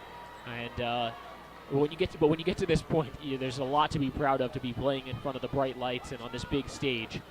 And if the second half is as good as the first, neither side will have anything to be ashamed of. It's been fun. The football has been good, and we're hoping for more of it. As Refugio, with the option to receive the second half kickoff, they will receive that kickoff going from right to left across the turf. Bobcats wearing the all-white jerseys. They're nominally the visiting team. The defending state champs is the visiting team. And Mason will kick off. The Punchers have that 14-10 lead, looking to keep the perfect season alive. As the second half kickoff is a low one. Scoots along the turf, scooped up at the 20-yard line. Across the 25 to the 30. Gang tackle made there. Charge led by Cal Rash. Playing a little bit of special teams for the Punchers. So Refugio quarterback Jared Kelly back out on the field. He's up around 3,000 passing yards. He needed 200 to get there tonight. He's thrown one touchdown already tonight against an interception and a fumble he's lost. And what are some of your keys for the Refugio offense here in the second half? Well, Kelly is a sophomore quarterback. I think the first half was just some jitters. He did have those 2 turnovers. But he has 2,800 yards, so, he's got to know that he can do it. Kelly with the screen pass complete to the near side. A broken tackle, tough stiff arm. But the tackle made by Wofford. Keeping that gain for just 5 yards. Jamel LaFond is the receiver on that one. Call it a gain of just 4, actually. On offense for Refugio, he said at halftime these receivers got to do a better job of securing those catches, as they got to help out their sophomore quarterback. 11:20 to go, third quarter. Ball at the Refugio 35-yard line. Kelly with some time again, throwing near side complete. First down yardage, out of bounds. Catch made there by Chris Moya. That's nice rhythm. Seems like the Bobcats going a little bit shorter with some of those throws. Taking some steps off the drop back there by Kelly. It's all yardage nonetheless. And getting that first down out of the way, especially when you get the ball to start a half, is huge. And already 2 completed passes on 2 attempts. Wildcat formation here, as this is Jacoby Avery with a motion man. It's Moya, keeper, and Avery's tripped up at the line of scrimmage. Jake Cockerham reaching out, grabbing a hold of the ankle, and it's just a yard gained by Jacoby Avery. Up to the 48-yard line of the Bobcats. 2nd and 9, first minute off the clock in the third quarter. 10:50 left in the third. Kelly back in the game at quarterback. Waits for his men to line up. Ross with him in the backfield. Play clock at 10. Puncher showing blitz. They bring pressure. Kelly steps up, throws, right side, incomplete. Through the hands of Donovan Bailey there, and it's going to be 3rd and 9. There we saw another drop pass by a receiver. It was a good throw, and he did have a cornerback on him, but he's going to do a better job of hauling that in. Big play here for both teams. Chance for the Punchers to get the ball back while maintaining the lead. 10.5 to go, 3rd quarter. It's a 14-10 lead for Mason.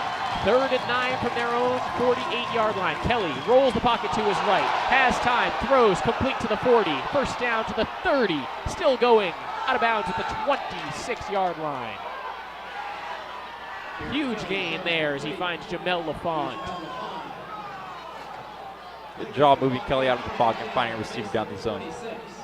LaFond for 26 yards and a first down. Refugio. Just tough to bring down. LaFond looking like a running back out there in open space. They'll bunch up some guys along the line. 2 receivers to the left, none on the right side of this shotgun formation. Watch for a run here. They give it straight up the middle. Dance move up the middle. And a couple yards there for Ramirez. Carry on Ramirez to the 21-yard line. Or he's brought down by a pile of Punchers. 5-yard gain, though. I'm surprised we don't see the Bobcats run the ball a little bit more when it's working like that. 10 minutes to go in the 3rd quarter. Bobcats down by 4. Here's another run. This time the initial contact made across the 20-yard line. And another 2 or 3 yards there. This is 3rd and a number a coach likes. 3rd and about 3. On the run that time by Isidro Mascoro. Big men come out. Looks like the Bobcats might be trying to spread the field here on 3rd and short. Let's see if Mason's ready for it. In the red zone at the Puncher 18-yard line. Wildcat formation. It's Avery in the shotgun. As a man in motion, Avery will keep it up the middle. Has a blocker. Has the first down. As he's taken down to about the 16-yard line. Line to gain was about the 16.5, so he's got it. Clay Cleaner makes the tackle, but not until it's first down yardage gained by Refugio. 9:10 to go in the 3rd quarter. 1st and 10 at the 15-yard line. Refugio with really the first methodical drive we've seen from either team tonight. Avery looked to throw. Now he's running. Hit in the backfield. Keeps with it. Looking to throw still. Now he tucks and runs. Lowers the shoulder. And he has about 2 yards. Saw some good sportsmanship at the end of that play. As Avery and one of the defensive players for Mason just lowered the shoulder hands there on Christian Coe. But Avery elusive there, tough to bring down. A couple different punchers had a shot at him. Clay Kleiner reached out but just couldn't get him.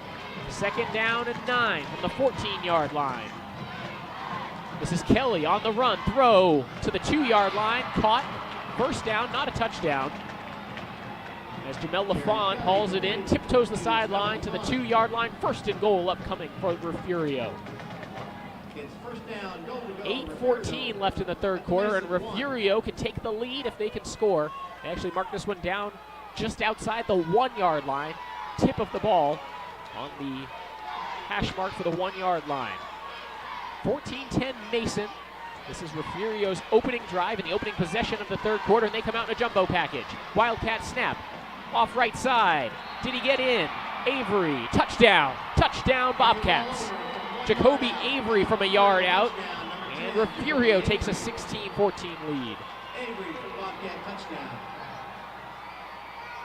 Good job by Avery following all the big men on the right side and moving those legs and getting over the goal line for the touchdown. 8:11 to go, 3rd quarter. 16-14 Refugio with the extra point pending. Diego Gonzalez to attempt the PAT. Off the Avery hold, and the extra point attempt is high, and they say it's good. With 8:11 to go in the 3rd quarter, The lead changes hands, 17-14 Bobcats. You're watching the 2017 UIL 2A D1 Regional Finals on the NFHS Network. All right, this is Adam, take 2. Mark? I guess. I go like this. The best part about playing football in Texas has to be the reaction from the community. I want to encourage others to play volleyball or choir because you get to experience new things and do stuff that you've never done before. My reason why is passion. My reason why is pride.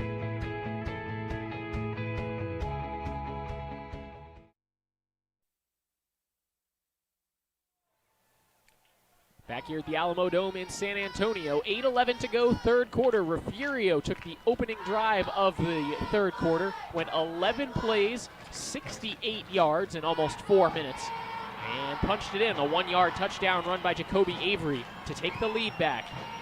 First time the Bobcats have led in this game, and they've got to come in thinking like they're the favorites as the defending state champions. But they've been playing from behind most of the night. 17-14 now the lead, and Mason will get their first possession here in the third quarter. With Nathan Nunez, I'm Cameron Songer. Gabriel Gomez, our producer tonight. The 2A D1 Regional Finals here on the NFHS Network. And Nate, that was just a solid drive we just saw. That was, and it started with the quarterback, Kelly. It looked like he was really confident on that drive. He delivered some great throws. None of his throws really looked off target. Kickoff here is a high, short kick from Gonzalez, fielded about the 5-yard line. Taken out by the quarterback, Wofford. Wofford tries to reverse field, and he's taken out short of the 20-yard line, about the 18.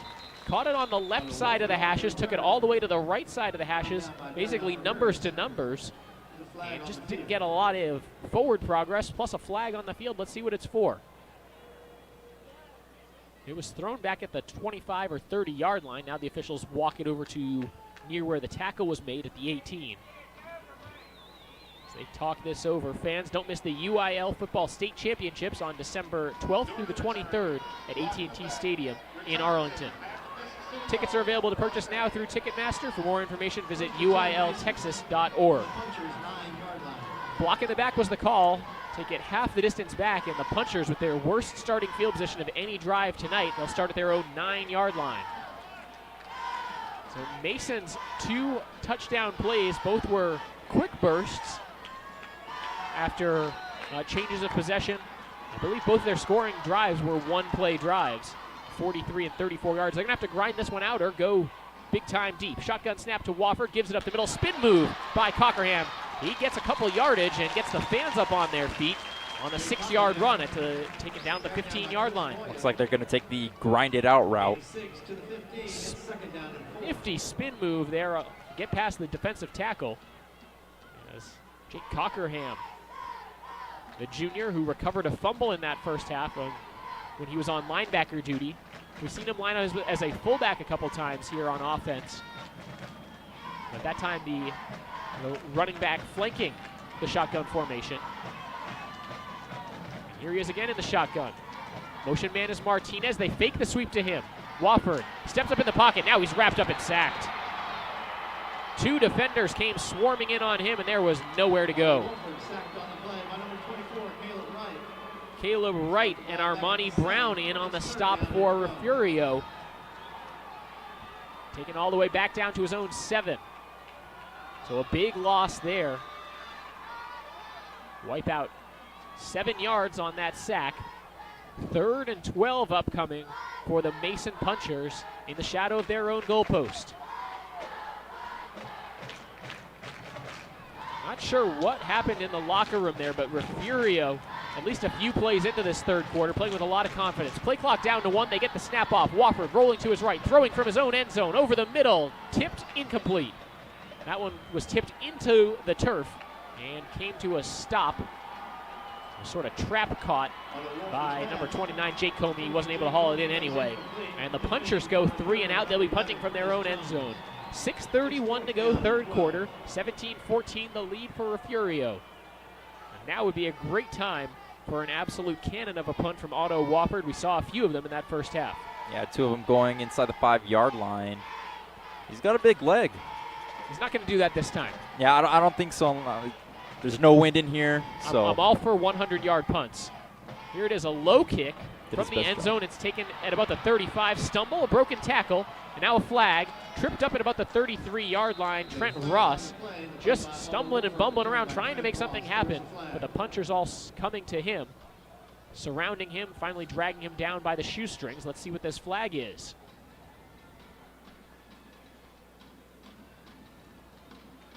The punchers never got high enough to really get going. I suppose what he was trying to do was get the bounce, but kicked it right at Ross.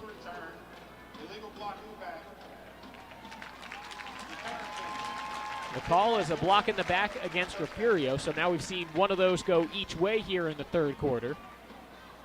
Seems like anytime that Mason punts the ball, something good happens for them.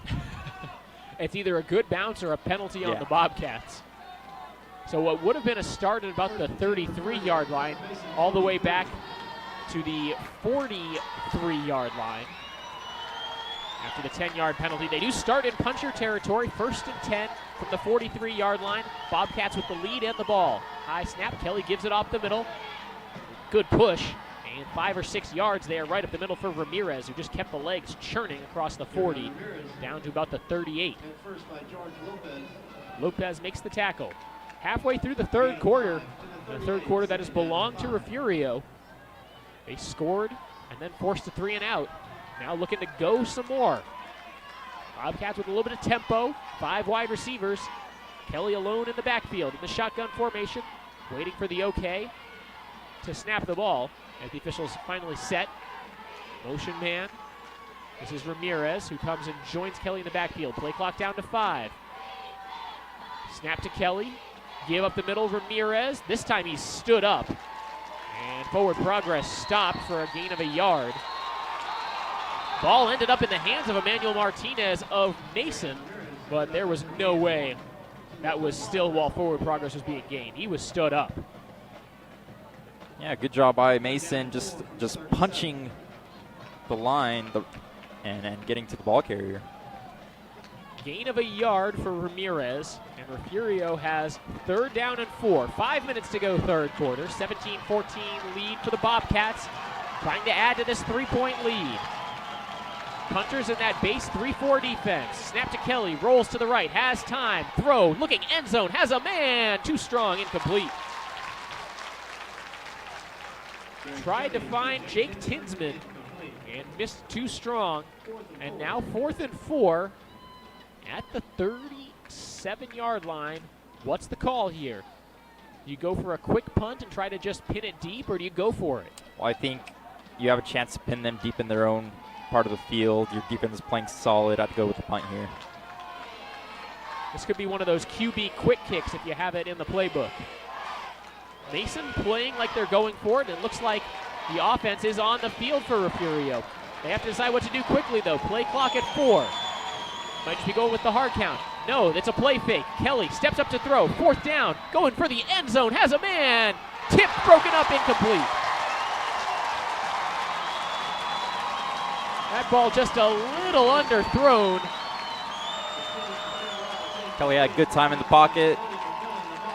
Just couldn't get enough strength under that. Got a man that would have been wide open for the touchdown. That was number 12, Bodie McMillan, who came in and knocked that ball down with 2 hands. He was trying to find his man. I think that was Ross who had a step. The ball just a little underthrown, and it seemed to hang in the air just a split second long enough for Mason to make the play. So the punchers take over at their own 37-yard line. 4:40 to go in the third quarter, trailing 17-14. Under center, it's Wofford. He gives it off left side. Cockerham lowers the shoulder, gets to the 40, and that's about it. 3-4 tough yards off left tackle for the junior running back. Mason's defense came in allowing just 47 points on the year. They had not allowed more than 7 points in a game all season. They've allowed 17 thus far in their toughest game against what's turned into a rival in the Refugio Bobcats. 4th straight year they're playing each other in the playoffs. This time a trip to the state semifinals on the line. 4 minutes to go, third quarter. Shotgun snap, Wofford. Play fake, throw over the middle. Too high, incomplete, flag flies. A couple different guys had a shot at that one, and it ends up falling to the turf. High and behind Christian Coe on that attempt over the middle. I wonder if that referee might have played quarterback in his younger days. That thing traveled about 30 yards. And that was the judge all the way in the back, threw the flag to about the 50-yard line. And they'll call pass interference on the offense. Remains second down, but that's a huge 15 yards against the Punchers. That was Coe, the intended receiver, who was playing a little defensive back. A lot of guys on both teams who play both sides of the ball. That time it was necessary because that ball was off target a little bit. So it's second down and a mile. Call it 2nd and 22 from the Puncher's own 25-yard line. 3:55 to go, third quarter. Refugio 17, Mason 14. Quarter number 3 in the Alamo Dome in San Antonio. Wofford corrals a low snap, rolls to his right. Pressure comes. He needs to get rid of it, and he just dumps it out of bounds. He looks confused, looking a little frustrated, some of his offensive linemen there. Maybe looking to the ref for a late hit call, but there was not a lot of contact on the quarterback that time. Well, good job by the junior quarterback realizing that he didn't have anyone open, just decided to throw it out of bounds. Caleb Wright, the one applying pressure. And that time there was pressure from the strong side and the weak side. Bobcats getting home to the quarterback, forcing him to dump it off. 3rd and 22, 3:48 left, third quarter. And this is where you just try to pick up some of that yardage so you can punt and try to flip the field. 22 is a lot of yards to cover. Play clock down to 1. Wofford gets the snap. Pump fake. He's going for it. Deep throw to the near side. It's underthrown and intercepted. Intercepted by Refugio's Prentice Jones. All the way back at the 44-yard line of the Bobcats, so it functioned like a punt. Yeah, but you know, if you have Wofford as your punter, you might have rather have just taken the punt. So Jones with an interception. First the turnover. Senior DB, the first turnover by Mason. We've seen 2 from Refugio tonight, but those both came in the first half. And this third quarter, the Bobcats have looked like a different team. 3:40 left in the third. 17-14. Bobcats with the ball and the lead.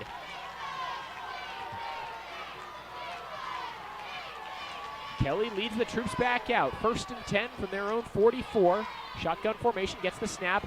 Long delayed handoff, and the tackle made in the backfield. Stacked up, and there's some extracurriculars. Some Mason players getting tangled up with each other. No flag. And a Mason player has to come off the field. He's limping off.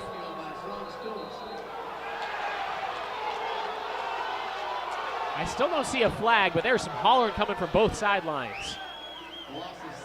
A loss of 7 on the play. Emmanuel Martinez made that tackle. Had the ball carrier Ramirez by the ankle, just didn't let go, waited for some more help to come, and those could be dangerous kinds of plays, those high-low hits. Fortunately, most players seem to be okay, especially the running back in that case. 2nd down and long, Kelly drops back to pass, flushed out of the pocket, rolling to the right, heaves to the right side, incomplete. Threw it towards his own bench that time. Ball falls to the turf, 3rd down, 17 yards to go for the Refugio Bobcats. 3:06 left in the third quarter. Still at 3-point lead for Refugio. It's anyone's game. So we just saw a 3rd and a mile situation for Mason turn into a kind of a Hail Mary throw that was intercepted. What will Refugio do in a similar situation? Empty backfield, 3 receivers right, 2 to the left, Kelly alone in the backfield. Play clock down to 9, Puncher showing a little bit of pressure. Snap to Kelly, 4-man rush. Kelly steps up, throws over the middle, caught the sliding catch. Did he hang on? No, it hit the turf first. Bailey pleading his case, saying he made the catch. They'll say no, it hit the turf first. Would have been enough for a first down, just a little bit too low. When they say it's a game of inches, they're not kidding. Oh, good play call from the Bobcats. Kelly just couldn't get enough under that. So they'll be forced to punt with 2:58 left in the third quarter. Mason down by just 3. They'll get the ball back. It's Emmanuel Martinez standing at his own 26-yard line. The punter is Bailey. It's a low snap. He has trouble with it, and it's a quick kick. Low kick, bounces at the 40, takes a Bobcat roll, and then rolls all the way inside the 20, out of bounds at the 17-yard line. That ball maybe traveled 25 yards in the air, and then the other 25 yards on the bounce. A nice kick that time from Donovan Bailey, the senior who's played some wide receiver, some DB, and now getting a nod as a punter. Trying to show that Wofford isn't the only one in this building that can punt. Or at least have some good luck on the punts. A lot of guys showing the ability to kick and punt while doing other things as well. When you're talking about these smaller schools, really not too many pure specialists at this level. 2:48 to go, third quarter. Punchers with the ball again, starting from their own 17-yard line, down by 3. Wofford in the shotgun, 2 receivers, 1 on each side. He's throwing to the left side, incomplete. That ball way off to the side, trying to find Cockerham, and Cockerham just kind of batting it down to the turf as he was getting nearly tackled as he laid out. That was sticky coverage right there. He was on him like glue. 2nd and 10. From the 17-yard line, punters need to get it to their own 27 to get that fresh set of downs. This Mason offense has sort of struggled here in the third frame. They come to the line with 9 on the play clock, just 1 wide receiver, 2 running backs. Wofford gives it off right side, spin move, and a break free. Out across the 25-yard line, a nifty little run by Emmanuel Martinez, but he does not have enough for a first down, so it's 3rd and 3. The crowd comes to their feet after Martinez spins off one of those big defensive linemen. Good job by Martinez, realizing that he didn't have anything to the right side and spinning, like you said, over to the left and picking up some good yards. Approaching 2 minutes to go in the third quarter, a low-scoring third. After we saw some fireworks in that first half, 24 total points. Just 7 so far in the first 10 minutes of the third. 3rd and 2 for the punchers in a power formation. They go weak side with it. Martinez dances off a tackle, spun down near the marker. Did he get enough? He needed to get to the 27, and I think he has it. Martinez, hit first by Matt Castillo. Castillo was the first one to him. It's like the marker's just short. Just a yard, and the punt team will have to come out for Mason. Refugio head coach Jason Herring out on the field, barking out instruction to his guys. But he's got to be pretty pleased with how that turned out. Unlikely to see Mason try to go for it here, but they're late to bring some guys on and off. Number 79 comes running on late. That's Finn. He'll be on to punt protect. Wofford calling for the snap. He sends away a nice kick. It will be caught at about the 43. An immediate tackle made. Just not a lot of room there for the return man. That was Ross for Refugio. Final minute on the clock in the third quarter. There's a whistle. And let's see, somebody's shaken up. It's a Mason player down on the field. So as they take a look at the injured player, we'll take a quick break. 17-14 the lead for Refugio. You're watching the 2017 UIL 2A D1 Regional Finals on the NFHS Network. All right, this is Adam, take 2. Mark? I guess. I go like this. The best part about playing football in Texas has to be the reaction from the community. I want to encourage others to play volleyball or choir because you get to experience new things and do stuff that you've never done before. My reason why is passion. My reason why is pride.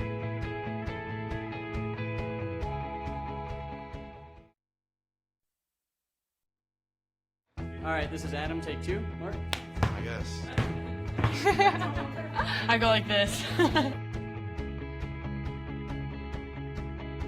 The best part about playing football in Texas has to be the reaction from the community. I want to encourage others to play volleyball or choir because you get to experience new things and do stuff that you've never done before. My reason why is passion. My reason why is pride. Emmanuel Martinez able to walk to the Mason sideline under his own power. Punchers are back on defense. It's Refugio ball with a 17-14 lead and 60 seconds left on that third quarter game clock. Snap and a straight give up the middle. Hole there across the 50, and that's first down yardage, and then a little bit more for Mascoro, and then some pushing and shoving going on after the play.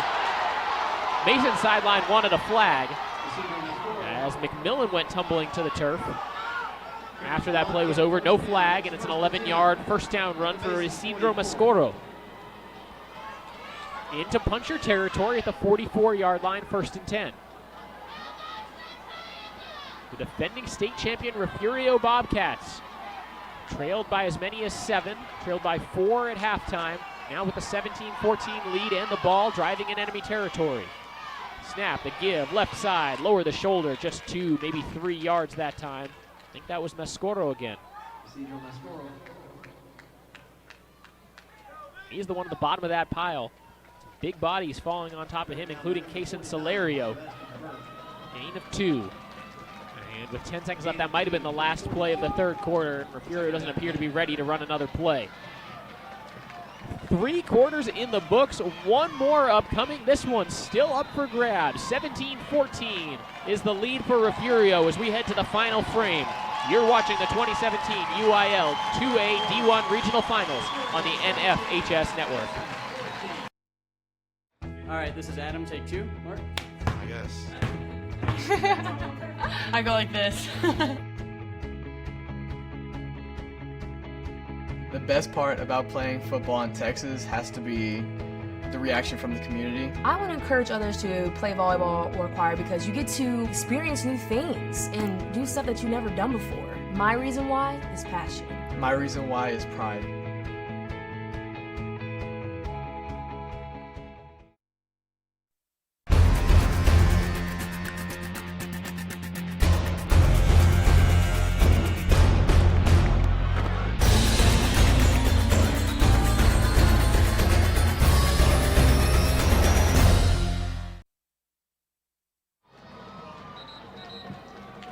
Football fans, don't miss the UIL Football State Championships on December 12th through the 23rd at AT&T Stadium in Arlington. Tickets are available to purchase now through Ticketmaster. For more information, visit uiltexas.org. Here in the Alamo Dome in San Antonio, start of the fourth quarter. With Nathan Nunez, I'm Cameron Songer, Gabriel Gomez, our producer. The defending state champion Refugio Bobcats with the ball in the lead, and here's some trickeration. Snap throw to the right side after a couple tosses, and it's complete. A first down and some more, dragged out of bounds. It's number 13, Jake Tinsman. There was a handoff, a toss back to Jacoby Avery, and he completes a pass for 13 yards. Avery showed why he was a quarterback last season on that play. Avery with that little 3/4, almost sidearm release of that pass as they show the replay on the video boards here. Mason had the lead at halftime, 14-10, but Refugio came out, scored on a 1-yard touchdown run by Avery on the opening drive of the third quarter, and held the Punchers' offense in check in that third quarter. Now can drive down the field, try to make it a 2-score game. 11:50 left in this one. 2 receivers to the left, none to the right. It's Kelly in the shotgun. They give it off left side, and there's some room for Ramirez. Ramirez has first down yardage and more, 15-10, and he will walk in. Touchdown, Bobcats.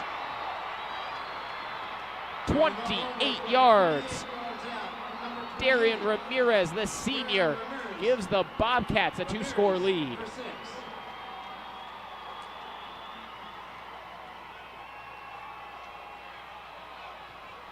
What a play. He was barely touched.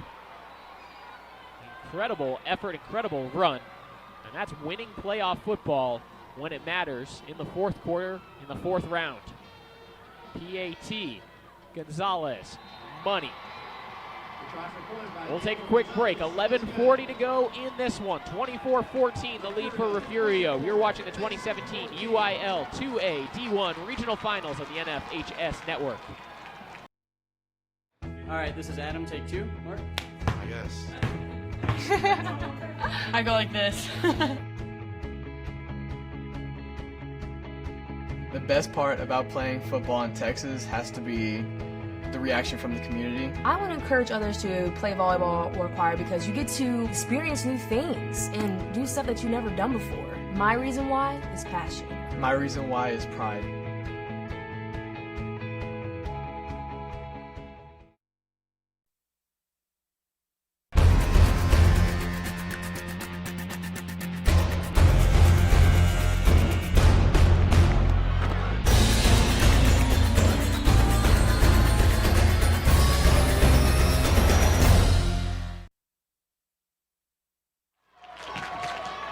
Back in the Alamo Dome in San Antonio for the 2A D1 Regional Finals.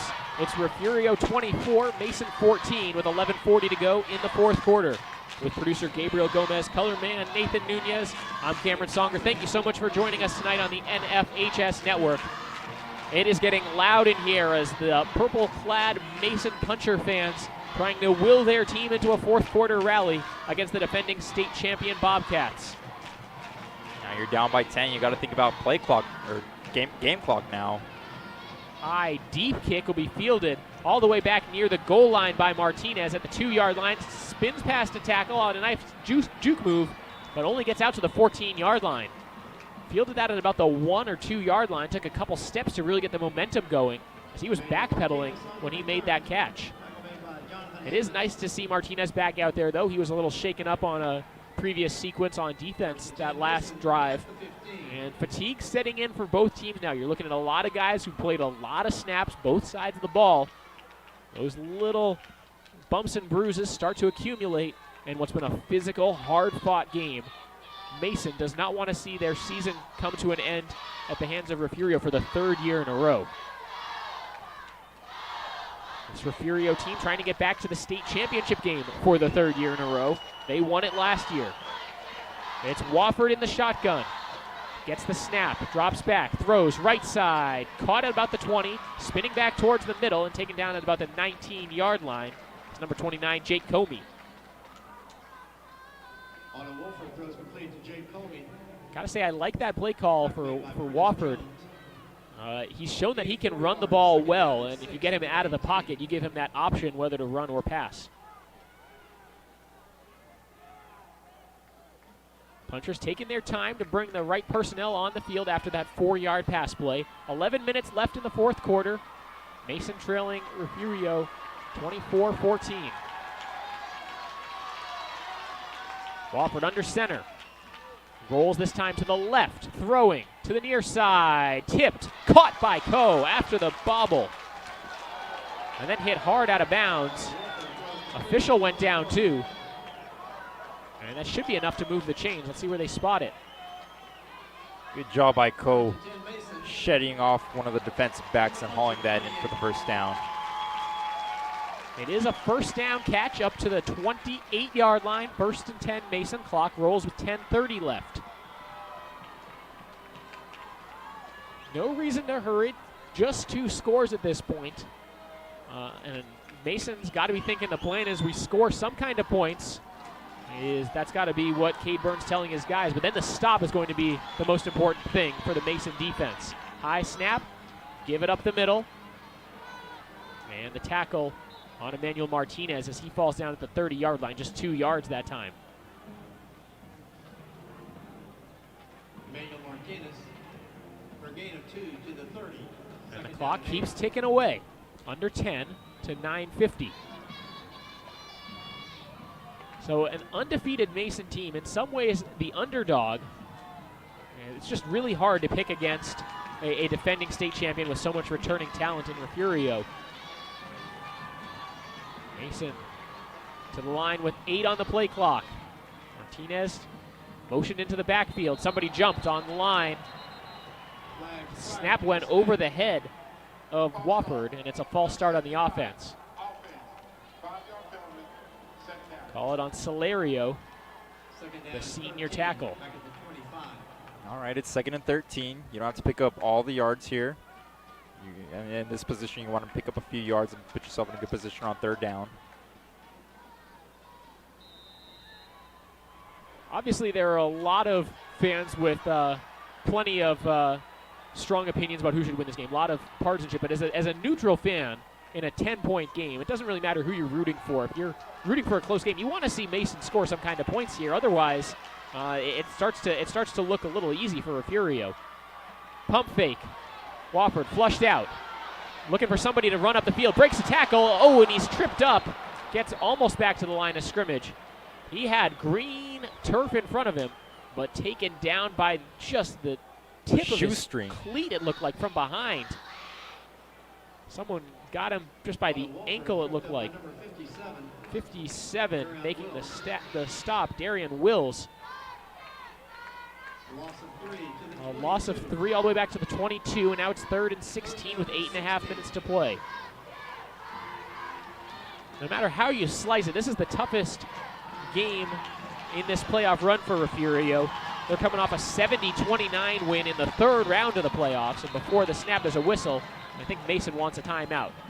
They will take that first timeout of the second half, and we will take it with them. 8:21 to go in the 4th quarter. 24-14 the lead for Refugio. You're watching the 2017 UIL 2A D1 Regional Finals on the NFHS Network.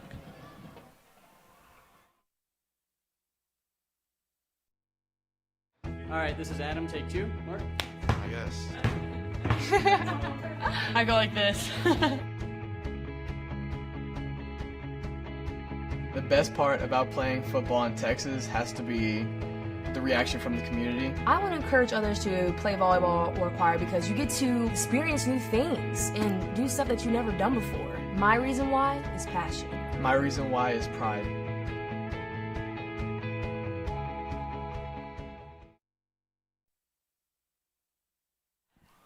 Fans, don't miss the UIL Football State Championships on December 12th through the 23rd at AT&T Stadium in Arlington. Tickets are available to purchase now through Ticketmaster. For more information, visit uiltexas.org. This is a Refugio Bobcat team. They've really had to battle to get to this point after all the devastation caused by Hurricane Harvey. One of the areas that really helped them out was Mason. They sent a lot of donations to Refugio. Not trying to give anything away here. On 3rd and long, it's a tuck and run from Wofford. He's got a long way to go. Slithers past one tackle, almost has first down yardage. This will be 4th and about 2. And a great scramble on 3rd and 16. He got about 14, maybe even 15.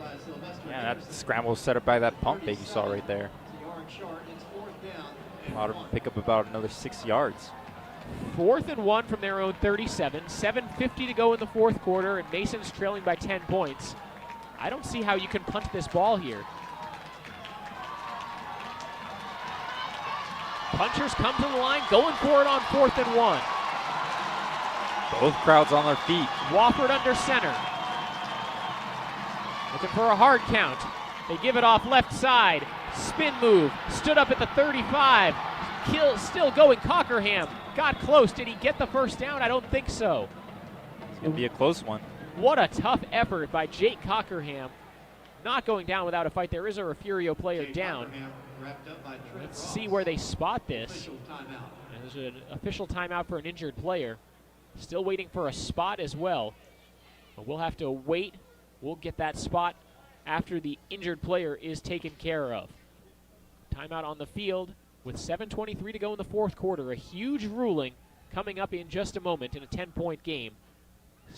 Keep it here on the NFHS Network.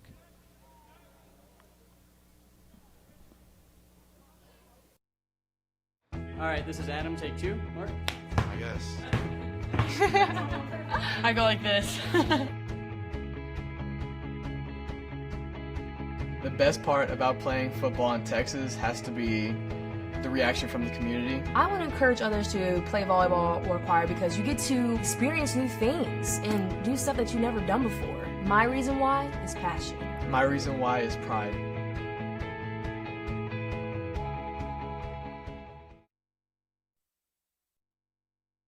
All right, this is Adam. Take 2. Mark?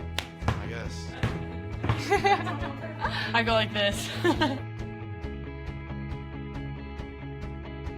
The best part about playing football in Texas has to be the reaction from the community. I want to encourage others to play volleyball or choir because you get to experience new things and do stuff that you've never done before. My reason why is passion. My reason why is pride.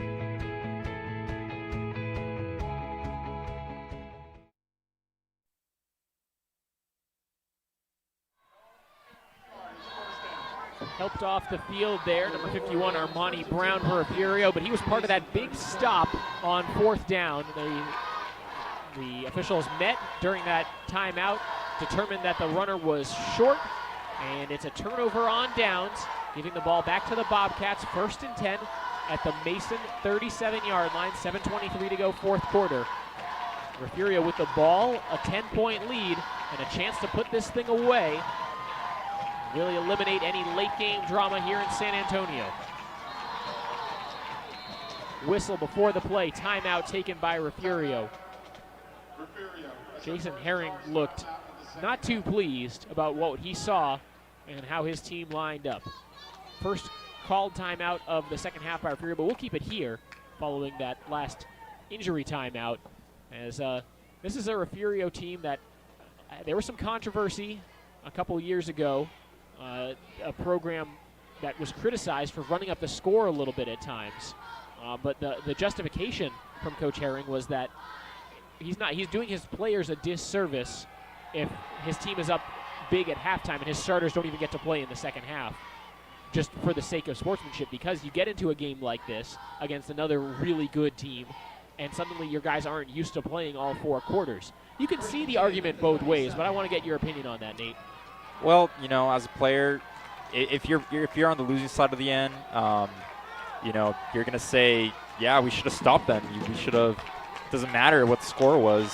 We should have stopped them. So if you're a player, you don't care what the score is as long as you get a win or a loss. Snap to Kelly as Refugio keeps it on the ground. Run left side. Hard hit. But it looks like Moya got a couple yards there. Excuse me, that was Mascoro on the carry. Isidro Mascoro. Gain of 3 or 4. Some tough yards up the middle. He's got the ball at the 33, a gain of 4. Second down and 6. The counter argument towards Refugio and running up the score is, yeah, there does get to be a point. If it's 80, 90 points, okay, you know, then you have to start telling your guys lay off a little bit, but you want to still get the reps. As Mascoro with another carry across the 30, and this will be 3rd and just about 2 upcoming. Isidro Mascoro once again. As he gets 4 on that 3rd and 6th carry. Up to the 29-yard line, 6.5 minutes to go, and time starting to run thin for Mason.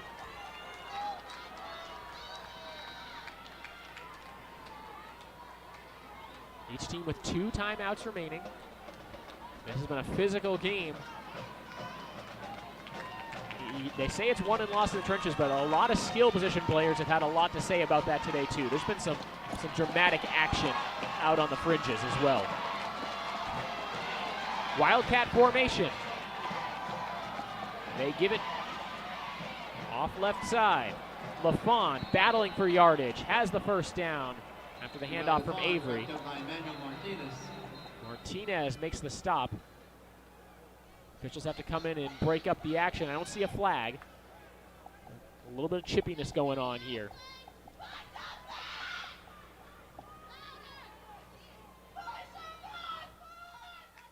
And now everyone taking knee. I'm not sure if there's an injured player down. I don't see, but it's right there along that Refugio sideline. Hopefully they can get him up and over to the trainer so we can keep the action going. We've seen a couple injuries here in this 4th quarter. You know, in addition to never wanting to see somebody get hurt, it's just, you know, it's just not good. It sort of messes with the pace of the game a little bit, and you know, the game is more entertaining, and the players prefer when they're getting to a rhythm. Yeah, and you know, these injuries are due to just the high intensity from this game. I mean, you're giving it your all. This is the playoffs. This might be the last time you ever step on a field. Fortunately, weather not a huge factor. We're in the dome. It's about 72, 73 degrees, no wind. Toasty. It's very pleasant in here. And it's ideal football playing conditions, some would say, I suppose. Give up the middle, leap over that pile in the middle. And Ramirez with a flashy 3-yard burst. Look at that. Everyone went low, and Ramirez went high. As they show the replay.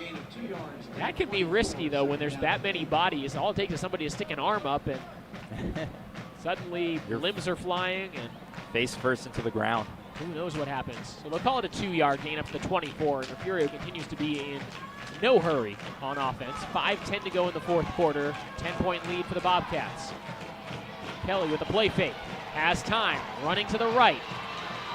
Trying to get rid of it, and the catch made. Wow! Diving catch. I thought he was just trying to get rid of that, and an incredible catch made by LaFond inside the 5-yard line. Kelly took a lick at the end of that throw, and LaFond laid out full extension, full speed, and it's 1st and goal for the Bobcats. Well, why get rid of it? Why throw it away when you have a chance to make a completion like that?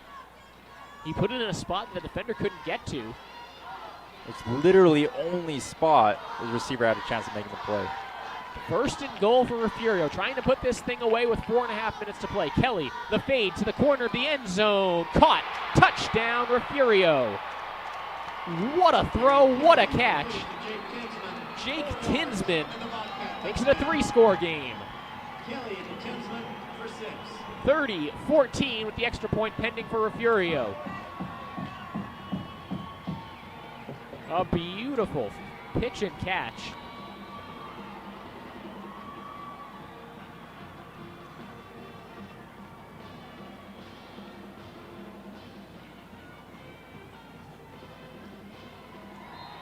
Flag on the field. PAT is good. There's a flag.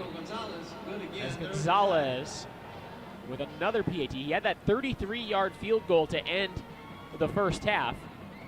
As we wait for the official signal here. What a tale of two halves it's been for Refugio. Just 10 points in that first half, with 3 of them coming in the waning seconds. They'll pick up that flag. Keep it here with 4:24 to go. And Refugio looks to be in business. They showed that replay again in the stadium. Coe never really got his head turned. That's just timing. That's a timing play that's so difficult to defend as a corner. The quarterback and receiver know exactly when and where that ball is going to be. Good job by Coe to just plucking that out of the air. Coe was pretty close to it. Tinsman high points the ball. And Refugio with a 31-14 lead with 4:24 to play.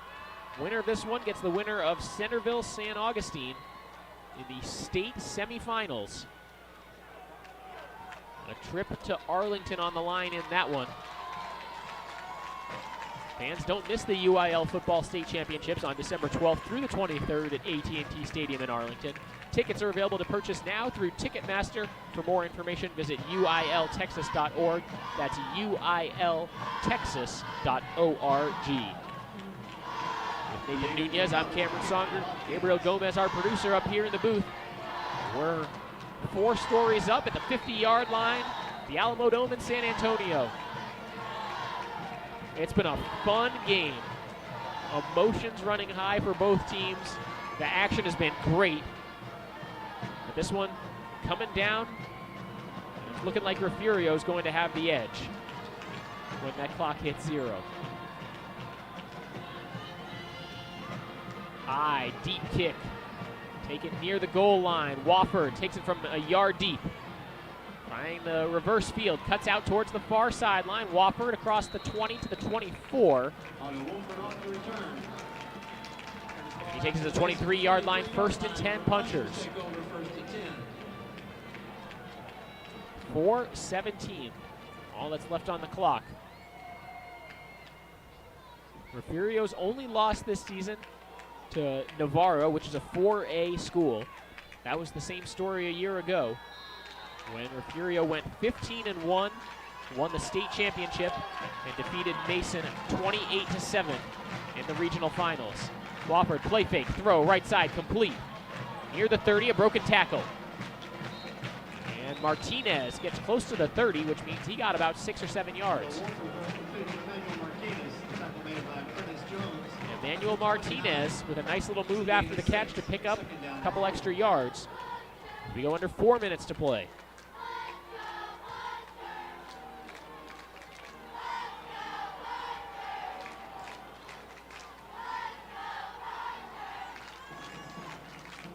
Play fake. Wofford running to the right. Throws a deep ball. Far sideline. Tipped away. Incomplete.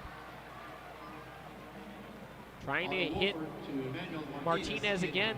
Couldn't get it. And there's the coverage by LaFond. Jamel LaFond leading the Bobcats with 5 interceptions this season. Almost had a 6th there.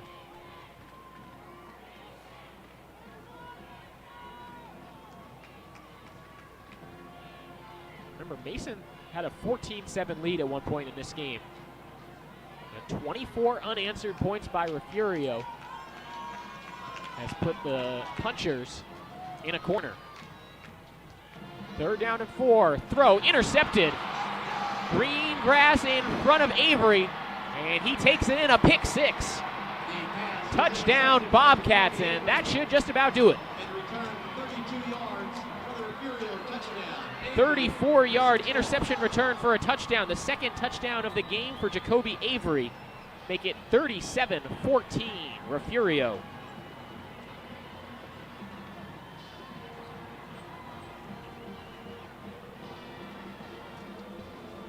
So Mason got themselves in that hole, needing to start throwing, needing to try to make some plays, and the final score here tonight not going to end up being indicative of how close this game really was, as the PAT added by Diego Gonzalez with 3:23 to go in the 4th quarter. Refugio 38, Mason 14. We'll be right back on the NFHS Network. All right, this is Adam, take 2. Mark? I guess. I go like this. The best part about playing football in Texas has to be the reaction from the community. I want to encourage others to play volleyball or choir because you get to experience new things and do stuff that you've never done before. My reason why is passion. My reason why is pride.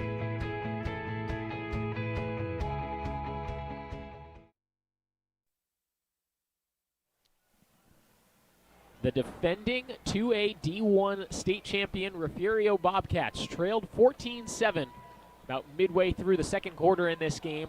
They've rattled off 31 unanswered points, and they appear to be in control, moving on. They'll win Region 4 and advance to the state semifinals to take on the winner of Centerville San Augustine. 3:23 to go, 4th quarter here in San Antonio. As Refugio will get a 12th win this year, and for the 3rd year in a row, they'll be ending the season for the Mason Punchers. Mason with 3 back-to-back-to-back really good years. 11-1 in 2015, 12-3 last year, 13-0 coming into tonight's game. But this Refugio program is a state powerhouse for a reason. Kickoff Gonzalez into the end zone, taken out. Cockerham pitches it off Wofford, who has a blocker. Wofford up the near sideline with room in front. Wofford pushed out of bounds by the kicker at the 50-yard line. So the Punchers will start at midfield, trailing 38-14 with 3:13 to play. Everybody in the white jersey was fooled on that return. Yeah, even we were fooled for a moment. Got to tip your hat to the Punchers, still trying something different when they're down big here in the 4th quarter.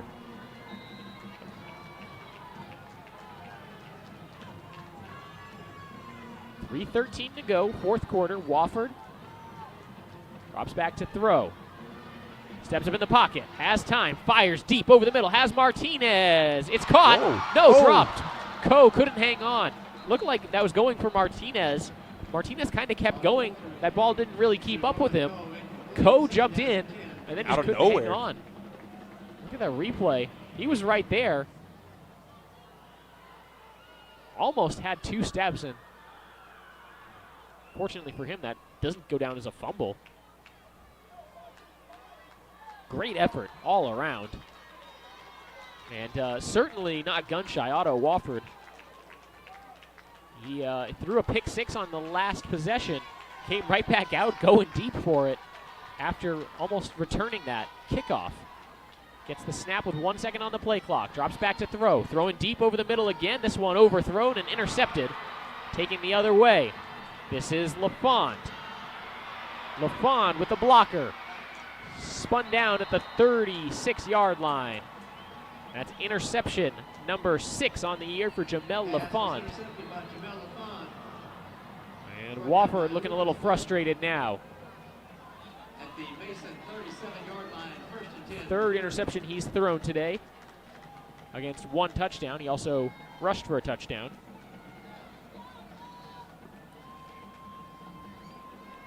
.244 to go in this one. Refugio with the 24-point lead. They'll just be looking to run some clock and put the finishing touches on this victory.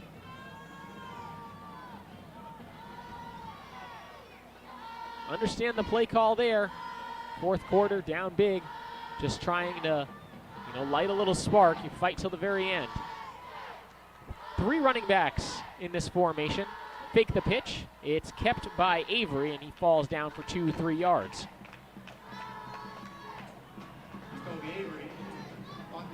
Second or third time they've run that play. They fake a pitch, and then Avery just kind of tries to duck in behind the guard on the left side. Call it just a gain of 1, actually. 2nd down and 9 with under 2.5 to play. Kelly back in at quarterback for Refugio.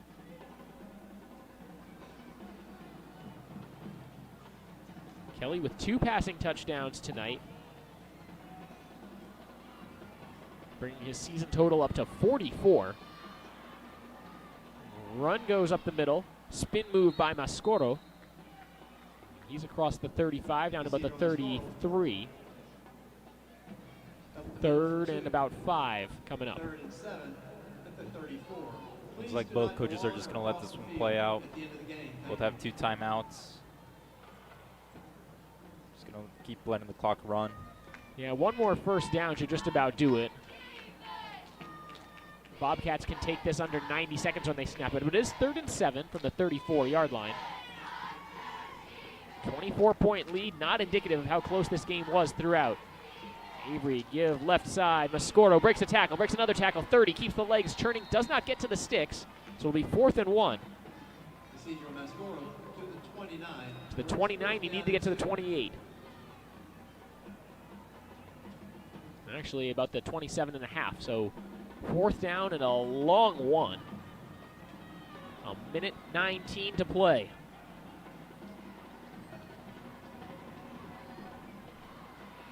(38-14) the lead for Refugio. They trailed 14-10 at halftime. They took the lead about midway through the 3rd quarter and didn't look back. As Refugio takes a timeout, they'll draw up a play to try to convert this 4th and 2 so they can send the victory formation out the last couple plays.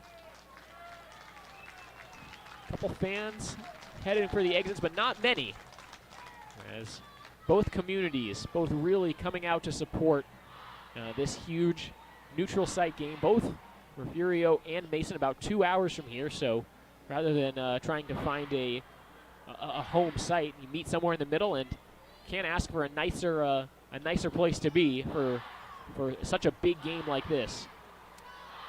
No, and credit to the Mason crowd. They're still cheering for their team. We haven't seen many people leave, as they know how much this means to the kids out there. I don't have it in front of me when the last time Mason played in the Alamo Dome, but for Refugio, it's the first game in this stadium since 2010. Some of the players were excited in the week leading up to it, saying, yeah, the last time they played here, I was only in 5th grade, and yeah, that makes me feel old. That makes us feel old up here. That was 7 years ago. The run up the middle, 1st down yardage and more. Breaking out to the right side, Ramirez has the 1st down. He's taken down inside the 20-yard line. And the clock will run at 1:09 right now. That will do it. Good sportsmanship from Ramirez. Had he taken it outside, he would have gotten a lot more yards, but decided to just turn it up inside and just fall down. Yeah, and the punchers swarming to him to keep him from finding the goal line, finding the end zone, and keeping him from having to make that choice. It made it a little bit easier for him. Victory formation here for Refugio. Under a minute to play, 40 seconds. They only need to snap it and kneel it once. Jared Kelly takes the knee, and the Bobcats don't need to run another play. Mason not calling the timeout. The final 28 seconds running off. And the Refugio Bobcats are the 2A D1 Region 4 champions as they knock off Mason here tonight by a final score of 38-14. Nate, a closer game than the final score would indicate. We'll tell you a lot more about that in our post-game recap. We'll be back in just a moment. You're watching the 2017 UIL 2A D1 Regional Finals on the NFHS Network. All right, this is Adam, take 2. Mark? I guess. I go like this. The best part about playing football in Texas has to be the reaction from the community. I want to encourage others to play volleyball or choir because you get to experience new things and do stuff that you've never done before. My reason why is passion. My reason why is pride.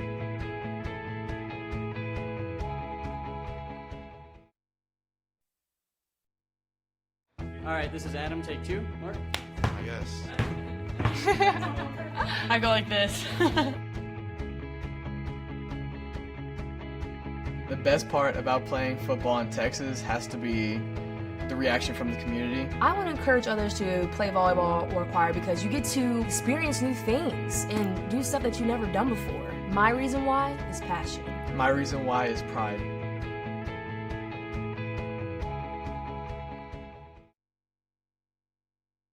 All right, this is Adam, take 2. Mark? I guess. I go like this. The best part about playing football in Texas has to be the reaction from the community. I want to encourage others to play volleyball or choir because you get to experience new things and do stuff that you've never done before. My reason why is passion. My reason why is pride.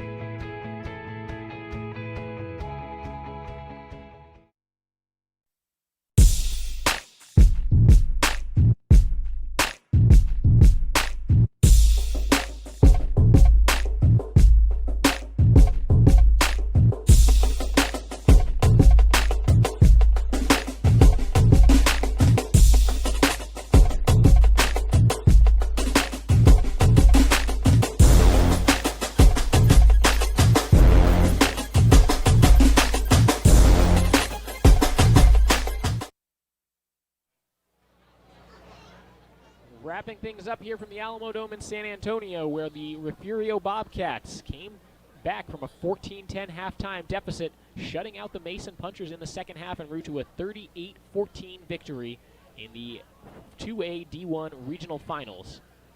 With Nate Nunez, I'm Cameron Songer, Gabriel Gomez, our producer, and Nate, we mentioned it a couple times, the final score not at all indicative of how close this game really was. The Punchers kind of got a little desperate near the end, and that pick six at the end really kind of hurt the Punchers on the final scoreboard. Yeah, and great job by the Punchers, great job by the Bobcats. So in the second half, it was a different story than the first half. They came out, opening drive, they scored a touchdown, and they trusted their sophomore quarterback. I think that was the biggest thing. Their receivers also hauled in some tough catches. The defense, the line of scrimmage on both sides was won by the Bobcats, and I really think that was a major key in this second half for Refugio. Mason came in known for their defense, having allowed just 47 total points all year long. Granted, not nearly the level of competition as they saw tonight. They not allowed more than 7 points in a game all year. They got to the last play of the first half, holding Refugio to just 7 points. There was that 33-yard field goal that started really to change the tide for the Bobcats as they came out and got things going. After the score at halftime was 14-10, there's that nice long halftime break. The bands come out. The Bobcats got refocused a little bit, and I think that was key for them. They came out, Jacoby Avery with a 1-yard touchdown run. Then, let's see what happened next. There were so many points by Refugio, especially in that fourth quarter. It was just that one touchdown in the third for Refugio. It was 17-14 going into the fourth quarter. And then the points really started piling up for the Bobcats. A 28-yard touchdown run by Ramirez, a 4-yard touchdown pass from Kelly to number 13, Jake Tinsman, and then capping it off at Jacoby Avery, 34-yard pick six to make that score look just a little bit more lopsided than it was throughout the game. And Mason, for the third year in a row. They'll fall to Refugio to end the season, but a great game here tonight. Yeah, and if you're Mason, you got to keep your heads up high. They allowed 47 points in 13 games. 47 points in 13 games. My math is right. That's under 4 points a game. I mean, just a heck of a season. Next year I wouldn't be shocked if these two teams met again in the playoffs. Mason finishes at 13-1. Refugio with the win improves to 12-1, and they'll get the winner of the Centerville-San Augustine game in the state semifinals, as the Bobcats will look to defend their crown. The defending 2A D1 state champs win again here tonight and can try to get to the state championship game for the third year in a row. That's a wrap for us here from San Antonio. For my color man, Nathan Nunez, our producer, Gabriel Gomez, I'm Cameron Songer signing off. Thanks for watching. Have a great night.